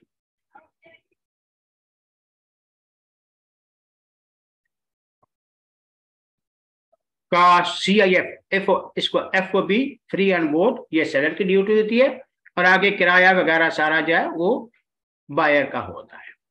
रॉन्ग डिलीवरी, अगर किसी ने एक्सेस या शॉर्ट डिलीवरी या मिक्स डिलीवरी की है तो आपके पास ऑप्शन है कि रिजेक्ट कर दो, या वो गुड्स एक्सेप्ट कर लो जो आपके ऑर्डर के मुताबिक है और बाकी रिजेक्ट कर दो। इंस्टॉलमेंट डिलीवरी, इंस्टॉल अगर तो कॉन्ट्रैक्ट में है कि पार्ट्स में डिलीवरी दी जाएगी गुड्स की तो फिर तो ठीक है, वरना अगर वो इंस्टॉलमेंट में देता है तो बायर की मर्जी है वो उसको एक्सेप्ट करे या ना करे। डिलीवरी टू कैरियर, ये फिर रिपीटेड आ गया, डिलीवरी टू कैरियर, अगर कैरियर सेलर का है बायर का है तो उस तक पहुंचा दिया आपने तो ओनरशिप ट्रांसफर हो गई, और अगर आपका है तो आपने उसको जो है जब तक पहुंचा नहीं देता उस वक्त तक ओनरशिप ट्रांसफर नहीं होती। डिलीवरी एट डिस्टिंक्ट प्लेस, आपने सामान कहीं दूर भेजा, यहां से सियालकोट, ये है सरिये की कहानी है, और रास्ते में कुछ थोड़ा सा बहुत खराब हो गया या सरिये में जंग लग गया तो आपका कसूर नहीं है, वो बायर को बयान करना होगा।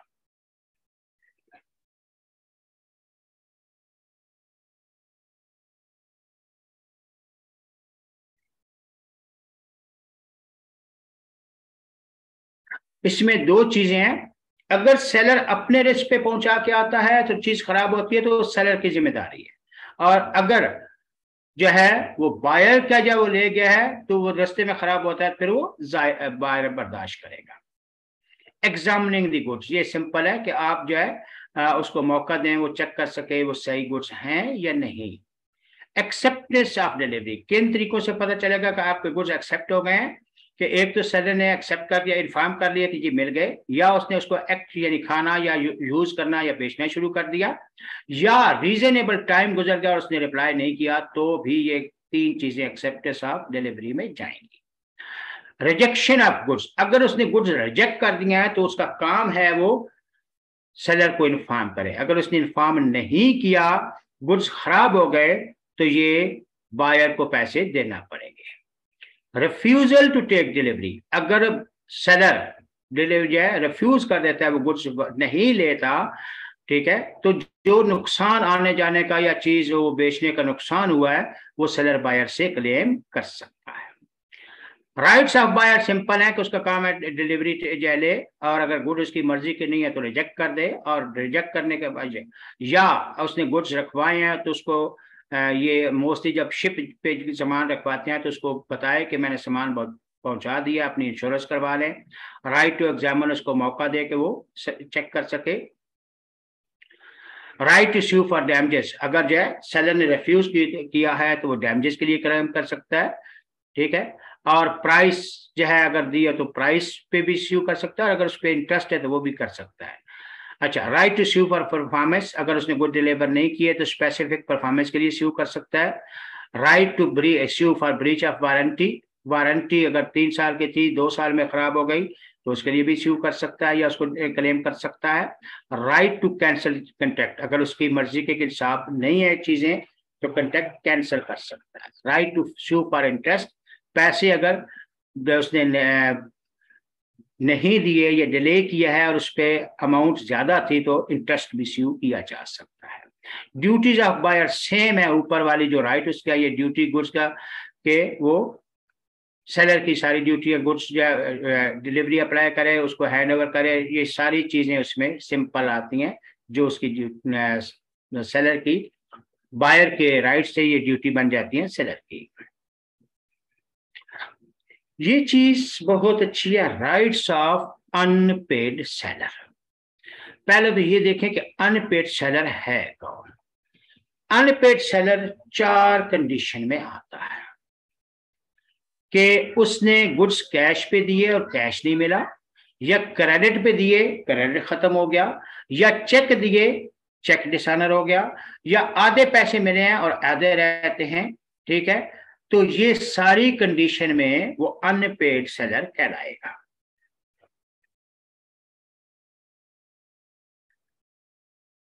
अनपेड सेलर के पास फिर 3 राइट्स होते हैं, मेन 2 हैं, अगेंस्ट गुड्स और against person.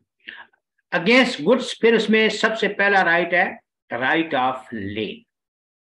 Right of lien, उस सामान को अपने पास होल्ड कर सकता है जब तक उसको पैसे नहीं मिलते। लीन के रूल, ये क्वेश्चन चूंकि रिटर्न आता है, इसको 2 मिनट आप सुकून से सुनिएगा।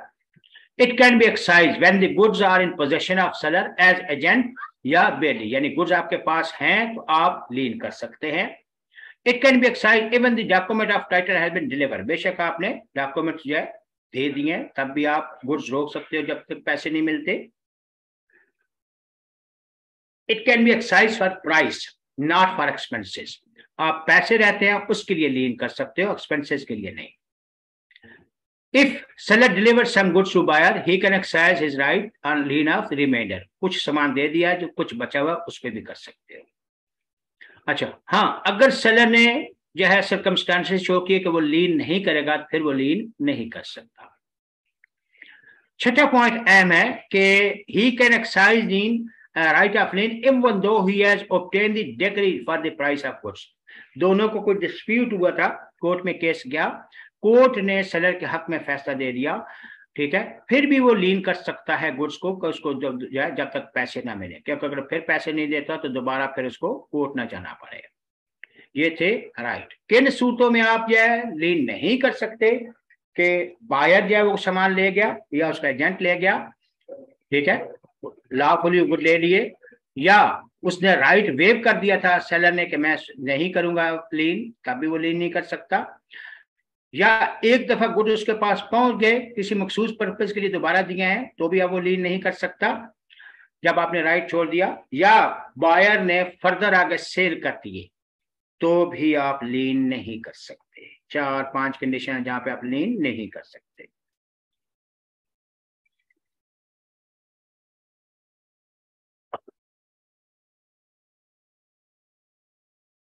जी नेक्स्ट है right of stoppage. Right of stoppage in transit का रूल यह है कि गुड्स अभी रास्ते में है और आपको पता चल जाता है कि वो बायर इंस्टॉलमेंट हो गया है, मस्ट कंडीशन है इंस्टॉलमेंट की, गुड रास्ते में है और आपको पता चल जाता है कि बायर इंस्टॉलमेंट हो गया है, तो अब आपके पास राइट है कि वो गुड्स को होल्ड कर लें, क्योंकि आपको पता है पैसे तो मिलेंगे नहीं, बेशक ओनरशिप आप ट्रांसफर कर भी चुके हो तो गुड्स आप होल्ड कर सकते हो। इसको right of stoppage of goods in transit कहते हैं। लेकिन किन सूरतों में आप जो है स्टॉपेज इन ट्रांजिट नहीं कर सकते, या तो वही लीन वाली बात है, तो वो मालिक या उसका एजेंट ले गया या उसके डेस्टिनेशन पे पहुंच गए, या कैरियर जो है उसका था, या आपने ऑलरेडी जो है वेव किया हुआ था कि मैं स्टॉपेज नहीं करूंगा, तो इन सूरतों में फिर आप स्टॉपेज ऑफ ट्रांजिट नहीं कर सकते। लेकिन एमसीक्यूज पॉइंट ऑफ व्यू याद रखेगा, स्टॉपेज ऑफ ट्रांजिट तब ही करेंगे कि गुड रास्ते में है और वो इंस्टॉलमेंट हो गया है, ये एमसीक्यूज भी आता है। राइट टू रीसेल, वो रीसेल भी कर सकता है, लेकिन उसके लिए 3 कंडीशन होना मस्ट है, या तो गुड्स नेशन पर्शेबल नेचर के हैं, या एग्रीमेंट में लिखा हुआ था कि मैं इतने अर्से तक जो ना लेके आया तो आप बेच कर दीजिएगा, या तीसरी बात, ना एग्रीमेंट में था ना पर्शेबल है, तो फिर आप उसको दो बातें होंगी कि नोटिस देंगे, भाई इतने दिनों तक आके अपने सामान ले जाओ और मेरे पैसे दे जाओ। नोटिस दिया है तो उस पे सेल करते हो नहीं आया और सेल करते हो प्रॉफिट होगा तो अपने पास रखोगे, नुकसान होगा तो उससे कवर करोगे। और नोटिस नहीं दिया तो अपोजिट हो जाएगा, नुकसान खुद बर्दाश्त करोगे, प्रॉफिट उसको दोगे। फिर राइट अगेंस्ट बायर है, उसको कह सकते हैं भाई मुझे मेरे पैसे दो, आपकी मर्जी है गुड ले जाओ या नहीं, मुझे पैसे दो। दूसरा डैमेजेस, अगर उसने एक्सेप्ट नहीं किए तो आप उसे डैमेजेस क्लेम कर सकते हैं। तीसरा स्पेशल डैमेजेस अलग से क्लेम कर सकते हैं इंटरेस्ट के साथ, जितने अर्सा पैसा नहीं दिए, ठीक है, उसका इंटरेस्ट भी क्लेम कर सकते हैं। फिर है बायर राइट, वो ये ऊपर पढ़ चुके हैं, डैमेजेस फॉर नॉन डिलीवरी अगर वो नहीं है, सो ये बायर राइट ये ऊपर पहले हम पढ़ चुके हैं 2-3, ये इतना सिंपल सा है। हम आते हैं ऑक्शन सेल। ऑक्शन सेल नीलामी की सेल कहते हैं, ठीक है। इसके रूल्स हैं, गुड्स जो है वो लास्ट में रखे जाएंगे, ठीक है। ये अक्सर नीलामी के सेल, आप अक्सर लोगों को तो खैर पता नहीं, ये सदर में जो सेल होती है ये नीलामी की सेल नहीं होती, ऑक्शन सेल नहीं होती।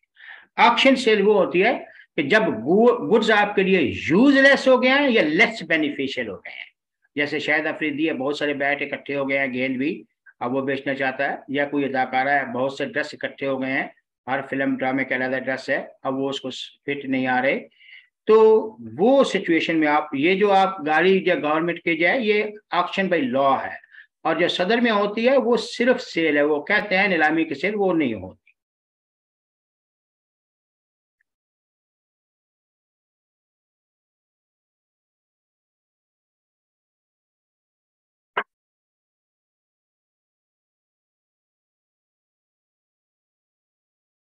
तो गुड्स लाट्स में रखे जाते हैं, हर लाट अलहदा लाट होती है, किसी के जो है वो ड्रेसेस हैं, किसी के बैट्स हैं, किसी के शूज हैं।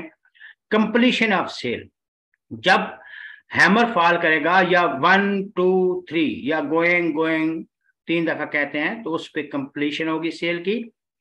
जब कंप्लीशन से पहले आप जो है विथड्रॉ कर सकते हैं अपनी बिड। सेलर के पास राइट है कि वो जो ऑक्शन सेल में बोली लगाएं, वो राइट रिजर्व भी कर सकता है। प्रिटेंडेड बिड, प्रिटेंडेड बिड का मतलब ये होता है कि अगर आपको पता चल जाता है, ये बाय बिडर होते हैं, उन्होंने बंदे रखे होते हैं, जब कोई एक बंदा बोली लगाता है तो वो भी साथ बोली लगाना शुरू कर देते हैं, और अगर आपको पता चल जाता है कि मेरे साथ प्रिटेंडेड बिड हुई है, तो आप बाय डेबल ऑप्शन में स्यू भी कर सकते हैं। एग्रीमेंट नॉट टू बिड, इसको नॉकआउट एग्रीमेंट कहते हैं। ये वो सिचुएशन होती है कि कुछ दोस्त या पार्टनर मिलकर ये डिसाइड करते हैं कि जिस पे एक बंदा बोली लगाएगा दूसरे उस पे नहीं लगाएंगे, ये वैलिड है, बाद में आपस में वो बांट लेंगे जैसे पार्टनर हैं, इसको नॉकआउट एग्रीमेंट कहते हैं और ये वैलिड है। सेलर्स राइट, सेलर्स की मर्जी है कि वो गुड्स को एक्सेप्ट करे, यानी पेमेंट जाए, गुड्स की पेमेंट कैश के अलावा किसी और मेट में अप्लाई जाए, एक्सेप्ट करे या ना करे। एडवर्टाइजमेंट ऑन एक्शन, एक ये केस स्टडी आती है आपकी, और एक दरमियान में दोबारा वापस जाता हूँ आती है कि जब भी आप नीलामी की एडवर्टाइजमेंट करेंगे तो याद रखिएगा, ये नीलामी की सेल जो होती है, इसकी एडवर्टाइजमेंट ये इनविटेशन टू ऑफर होती है, ऑफर नहीं होती। आप ये समझें कि शायद अफरीदी ने अपना बैट जो है, कुछ बैट नीलामी के लिए रखे और बाद में उसने इरादा कैंसिल कर दिया, कोई बंदा श्रीलंका से या इंडिया से आ गया उसके बैट खरीदने, और वो कहता जी मैं तो आपके बैट खरीदने के लिए आया था, मेरे आने जाने का खर्चा दो, तो वो नहीं देगा क्योंकि वो ऑफर नहीं थी। याद रखिएगा हमेशा ये एडवर्टाइजमेंट ऑफ ऑक्शन जो है इनविटेशन टू बिड होती है। एक चीज यहाँ जो रह गई थी, right of seller to bid, ये चीज वो होती है कि जब उसने, यहाँ पे वो सही नहीं लिखा हुआ, मैं इसको आपको सिंपल बता देता हूँ कि अगर किसी ने अपने राइट रिजर्व कर लिए, सेलर ने फर्ज किया नौमान है, उसके दादा की गाड़ी है, वो कहता है अगर 90,000 से नीचे कीमत लगी तो मैं नहीं बेचूंगा, और अगर उस गाड़ी की कीमत 90 से ऊपर लगी तो वो बेचेगा, लेकिन अगर 90,000 से नीचे लगी तो वो नहीं बेचता, तो उसने अपने राइट रिजर्व कर लिए हैं, ठीक है, तो फिर वो उसको इन्फोर्स नहीं कर सकते। जी, सेल ऑफ गुड्स कंप्लीट हुआ।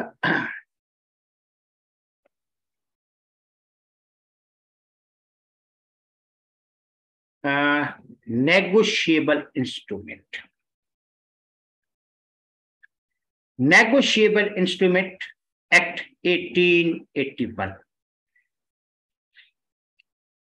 ये बना 1881 को था और इम्प्लीमेंट हुआ 1 मार्च 1882। कब इम्प्लीमेंट हुआ?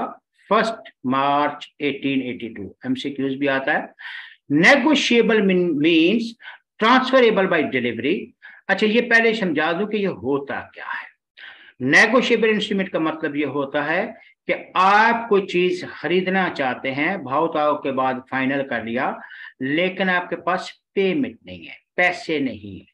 अब आप डील करते हो इंस्ट्रूमेंट के लिए कि भाई आपकी मर्जी है कि 1 महीने बाद मेरे पास आके पैसे ले जाना, ये प्रोमाइजरी नोट कहेगा, या चेक दे देते हो, या थर्ड पार्टी के पास भेजते हो जिससे आपने पैसे लेने हैं, तो ये बिल ऑफ एक्सचेंज कहलाता है। तो negotiable mean transferable by delivery, and the word instrument mean written documents which create a right in favor of some person. Negotiable instrument is a piece of paper which entitles a person to a sum of money mentioned in it and which is freely transferable from one person to other. ये freely transferable, जब जिसके पास instrument होता है वो आगे further किसी और को इंडोर्स कर सकता है। राइट ऑफ होल्डर, उसके पास राइट है को इंडोर्स करे या जाके पैसे ले ले। बेटर टाइटल, जब आप किसी को कोई चीज बेचते हैं और उसके बदले में जो इंस्ट्रूमेंट लेते हैं, आपके पास बेटर टाइटल होता है, आप आगे इंडोर्स कर सकते हैं, पैसे ले सकते हैं। प्रॉमिस या ऑर्डर, प्रोमाइजरी नोट में प्रॉमिस होता है और बिल ऑफ एक्सचेंज में ऑर्डर होता है। सर्टेन अमाउंट, यहाँ पे वो उसमें इंस्ट्रूमेंट में अमाउंट सर्टेन होनी चाहिए। प्रिजम्पशन, यहाँ पे वो सिचुएशन है कि जब आप इंस्ट्रूमेंट बना रहे हैं तो उस पर डेट भी होनी चाहिए, एक्सेप्टेंस स्टैम्प, हर चीज होनी चाहिए, ये प्रिजम्पशन में आता है। इन राइटिंग, याद रखिएगा हमेशा इंस्ट्रूमेंट इन राइटिंग होगा। नेगोशिएबल इंस्ट्रूमेंट कौन कौन से हैं? सबसे फेमस शेप जो है जिसको बाय स्टैट्यूट कहते हैं वो है बिल ऑफ एक्सचेंज, प्रोमाइजरी नोट और चेक। इसके अलावा ये भी इंस्ट्रूमेंट जो है वो आगे जो इंडोर्स हो सकते हैं, जिसमें dividend warrant, share warrant, bearer debenture, government circular notes, bank notes, ठीक है। और जो नहीं हो सकते उसमें postal order, money order, fix deposit, share certificate और कैरियर रिसेप्ट्स या बिल ऑफ लेडिंग, ये नहीं हो सकते, ये हो ही नहीं सकते।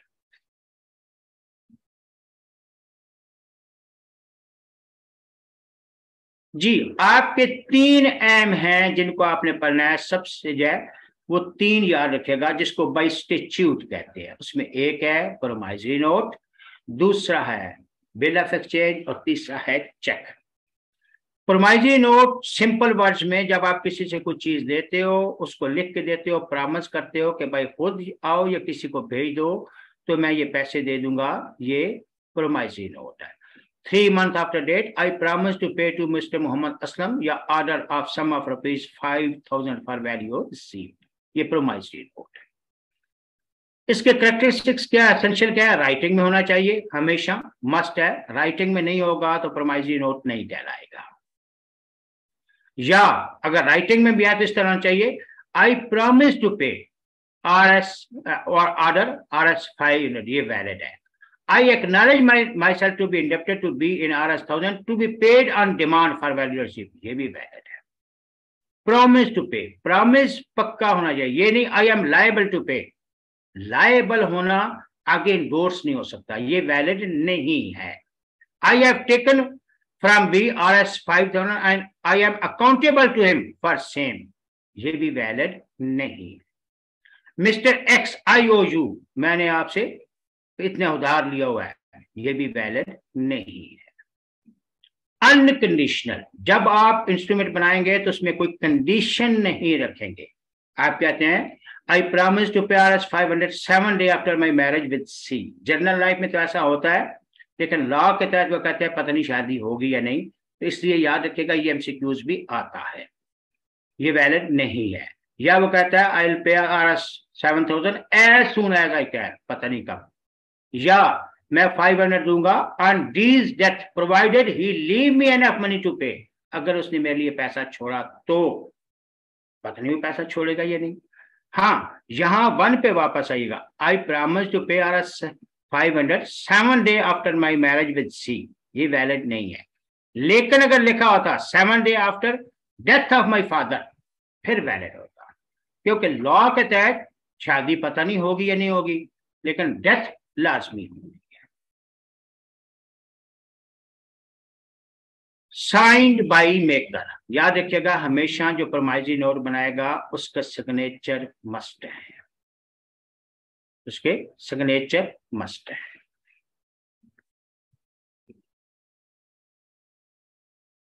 सर्टेन मेकर, मेकर जो है वो सर्टेन होना चाहिए। इसमें ये चीज समझिएगा, a note in form of I promise to pay RS 10,000 and signed by M and also N is not a valid note.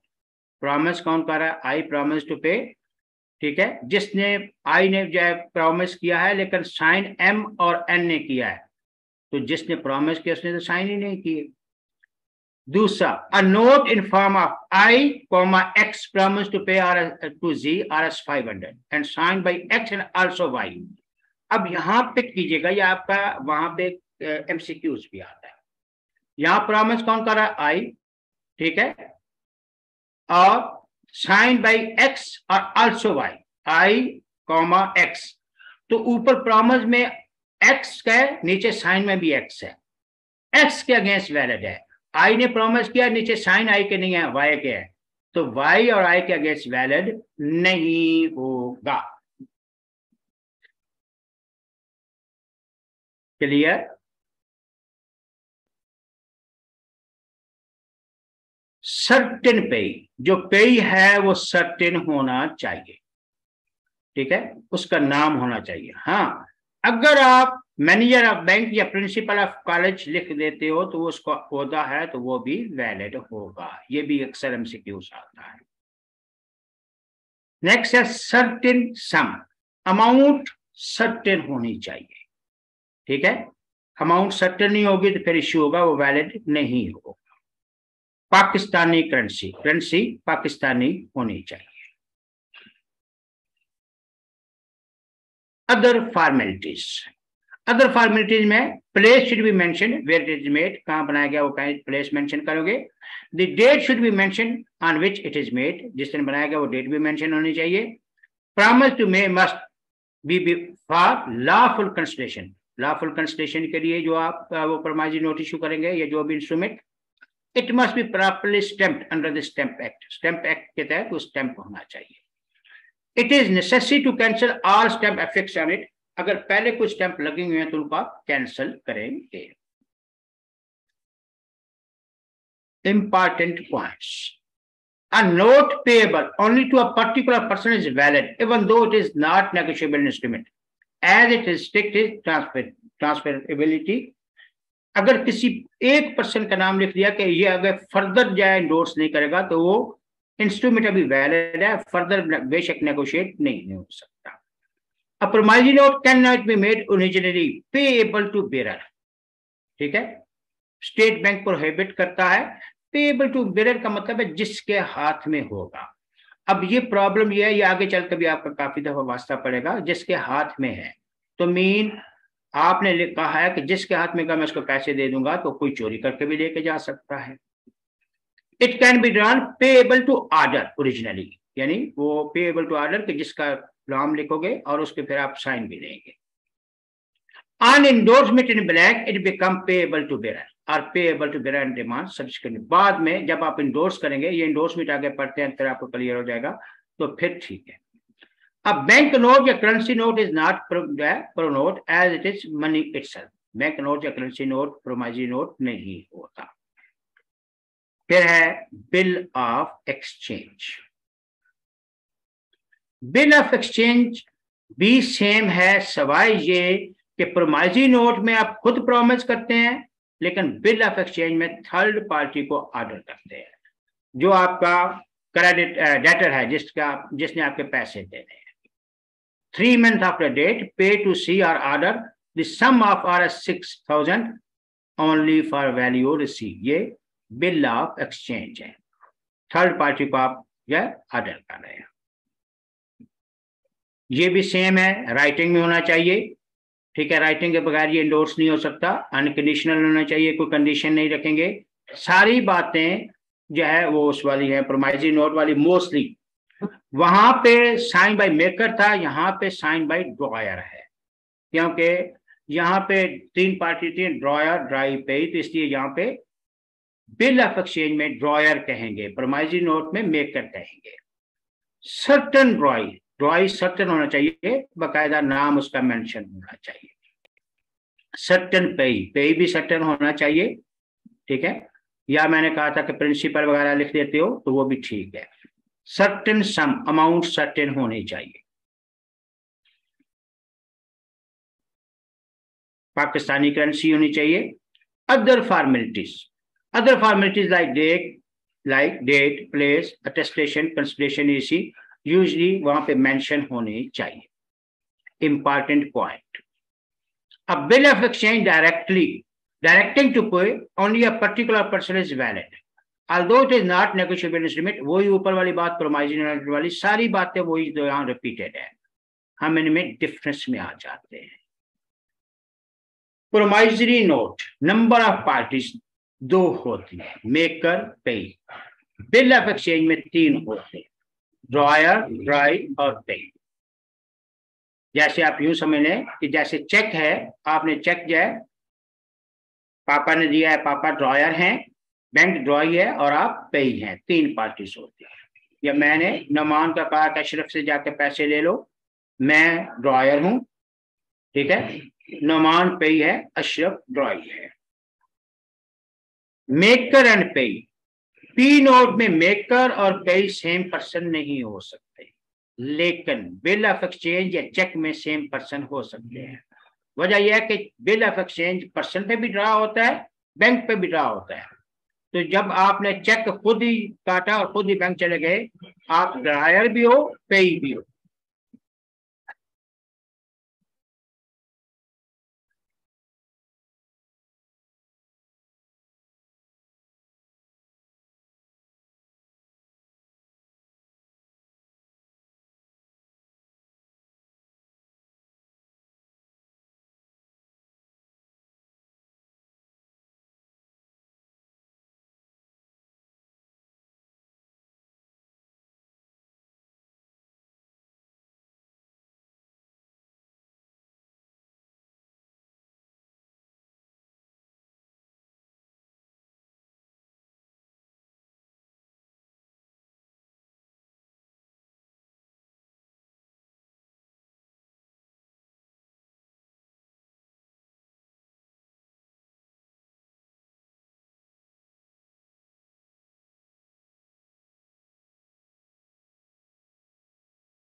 Ji, aeroplane की आवाज आ रही थी, हमने 2 मिनट स्टॉप किया।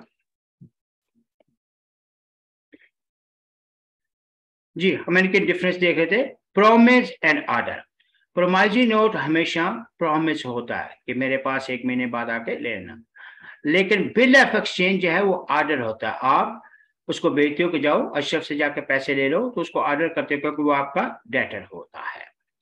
नेचर ऑफ लाइबिलिटी, प्रोमाइजरी नोट में लाइबिलिटी प्राइमरी होती है, क्योंकि आपने खुद जो है वो प्रॉमिस किया है तो प्राइमरी है, लेकिन बिल ऑफ एक्सचेंज में सेकेंडरी होगी। जिसके पास भेजा है अगर वो एक्सेप्ट नहीं करता या पैसे नहीं देता, फिर आपको देना पड़ेंगे। जस्ट लाइक श्योरिटी, क्या आप किसी की श्योरिटी देते हो, इंडमनिटी और गारंटी पढ़ा था हमने कि इंडमनिटी में क्या होता है कि आप खुद रिस्पॉन्सिबल होते हो। श्योरिटी की सूरत में जब वो अगली पार्टी डिफॉल्ट कर जाए तो आप चाहे उसमें आते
जी, नेचर ऑफ लायबिलिटी के जिस तरह इंडemnity और गारंटी में, इंडemnity में प्राइमरी होती है, इसी तरह प्रोमाइजरी नोट में भी प्राइमरी होती है, लेकिन बिल ऑफ एक्सचेंज में सेकेंडरी होती है। जिस तरह श्योरिटी देते हैं तो श्योरिटी जिसकी देते हैं पहले उसकी लायबिलिटी होती है, अगर वो डिफॉल्ट कर जाए तो फिर श्योरिटी की लायबिलिटी होती है। इसी तरह जब आप ड्राई के पास बेचते हो तो वो रिफ्यूज कर दे तो फिर ड्रायर की लायबिलिटी होती है। Maker position, maker of promissory note stand in relation, immediate relation with payee, उनका डायरेक्ट राब्ता होता है, लेकिन drawer of bill stand in immediate relation with drawee and then drawee with payee. Liability of drawer, यहां पे maker of promissory note is debtor and he promise to pay, whereas drawer of bill of exchange is the creditor and he directs the dry to pay. Payable to bearer. A promissory note cannot be drawn payable to bearer, क्योंकि ऊपर बताया था payable to bearer इसलिए नहीं बनाते कि payable to bearer का मतलब जिसके हाथ में है, जिसके पास होगा, तो अगर किसी ने छीन लिया, चोरी कर लिया तो फिर वो उसको पैसे मिलेंगे, तो इसलिए mostly promissory note payable to bearer नहीं बनाते। अब bill exchange can be demand payable to bearer, इसको पेएबल टू बेरर तो बना सकते हैं, but it is not drawn payable to bearer on demand. Payable to bearer on demand इसलिए नहीं बनाते बिल ऑफ एक्सचेंज के ऑन डिमांड का मतलब होता है कि जो ही पेश करोगे तो पैसे मिलेंगे। अगर तो बैंक पे ड्रा किया तो फिर तो बना सकते हैं क्योंकि बैंक के पास पैसे होते हैं, लेकिन पर्सन के पास हर वक्त इतने पैसे नहीं होते, इसलिए पेएबल ऑन डिमांड नहीं बना सकते बिल ऑफ एक्सचेंज। एक्सेप्टेंस, चूंकि आपने खुद प्रोमाइजरी नोट बनाया है तो इसलिए उसकी एक्सेप्टेंस की जरूरत नहीं होती, लेकिन bill of exchange third party के पास भेज रहे हो, वो एक्सेप्टेंस देगा कि हाँ मैंने पैसे देने हैं तो वैलिड होगा, वरना डिसऑनर होगा। Notice of dishonour, P note में आपको डिसऑनर की नोटिस की देने की जरूरत नहीं है, वेयरएज बिल ऑफ एक्सचेंज में आप प्रायर पार्टीज को नोटिस देते हैं कि ये डिसऑनर होती है। पेएबल टू मेकर, ये ऊपर भी आता कि P note payable to maker himself नहीं बना सकते, लेकिन बिल ऑफ एक्सचेंज में या चेक में पेएबल टू हिमसेल्फ हो सकता है, आप खुद चेक लें या तो और जाकर पैसे भी ले लें, या इवन ड्रॉई और पेई बैंक भी हो सकता है। आपने बैंक को चेक दिया और कहा कि जो किस तरह की है वो काट लो, तो अब जो है बैंक जो है ड्रॉई भी हो सकता है, पेई भी हो सकता है। नेक्स्ट है कॉपीज, प्रोमाइजरी नोट की फर्दर कॉपीज नहीं बनाई जाती, लेकिन बिल ऑफ एक्सचेंज के 3 सेट बनाए जा सकते हैं, 3 सेट्स। प्रोटेस्ट, प्रोमाइजरी नोट में प्रोटेस्ट की जरूरत नहीं होती, ठीक है, प्रोटेस्टिंग और नोटिंग आगे चल के पढ़ेंगे, 2 अलग टर्म यूज होती है, ये आप जाके कंप्लेन नोट करवाते हैं, बिल ऑफ एक्सचेंज में जरूरी होता है। Other certain provision, provision relating to presenting of acceptance या acceptance for honor not applicable in promissory note, यहाँ पे ये applicable नहीं होता, लेकिन बिल ऑफ एक्सचेंज में आपने पेश करना होता है, उसके लिए एक्सेप्टेंस या एक्सेप्टेंस फॉर ऑनर जो है एप्लीकेबल होता है। जी नेक्स्ट शुरू करेंगे चेक। चेक नॉर्मली आप जानते हैं, अक्सर आप फेमिलियर होंगे कि चेक बैंक पे ड्रा होता है, चेक आप लेते हैं, इसके भी एसेंशियल राइटिंग में होता है, चेक सिंपल है, अनकंडीशनल ऑर्डर होना चाहिए, कोई चेक कंडीशन वगैरह उसमें नहीं लिखी होनी चाहिए, साइन बाय ड्रॉयर, जो चेक बनाता है वो साइन करता है। पेएबल ऑन डिमांड, ये बनाया जा सकता है पेएबल ऑन डिमांड क्योंकि बैंक से लेना होता है, बैंक के पास पैसे होते हैं। सर्टेन सम, आप उस पर मेंशन करेंगे कितने पैसे हैं, बाद दफा ब्लैंक भी देते हैं। पेएबल टू बेरर या ऑर्डर, आप चेक करेंगे पेएबल टू बेरर या ऑर्डर, ये आगे टर्म भी आ जाएगी। तो इनका कल यहीं से डिफरेंस शुरू करेंगे, पेएबल टू ऑर्डर और इनका चेक का और बिल ऑफ एक्सचेंज का कल से इंशाल्लाह यहीं शुरू करेंगे इनका डिफरेंस, यहां से इंशाल्लाह।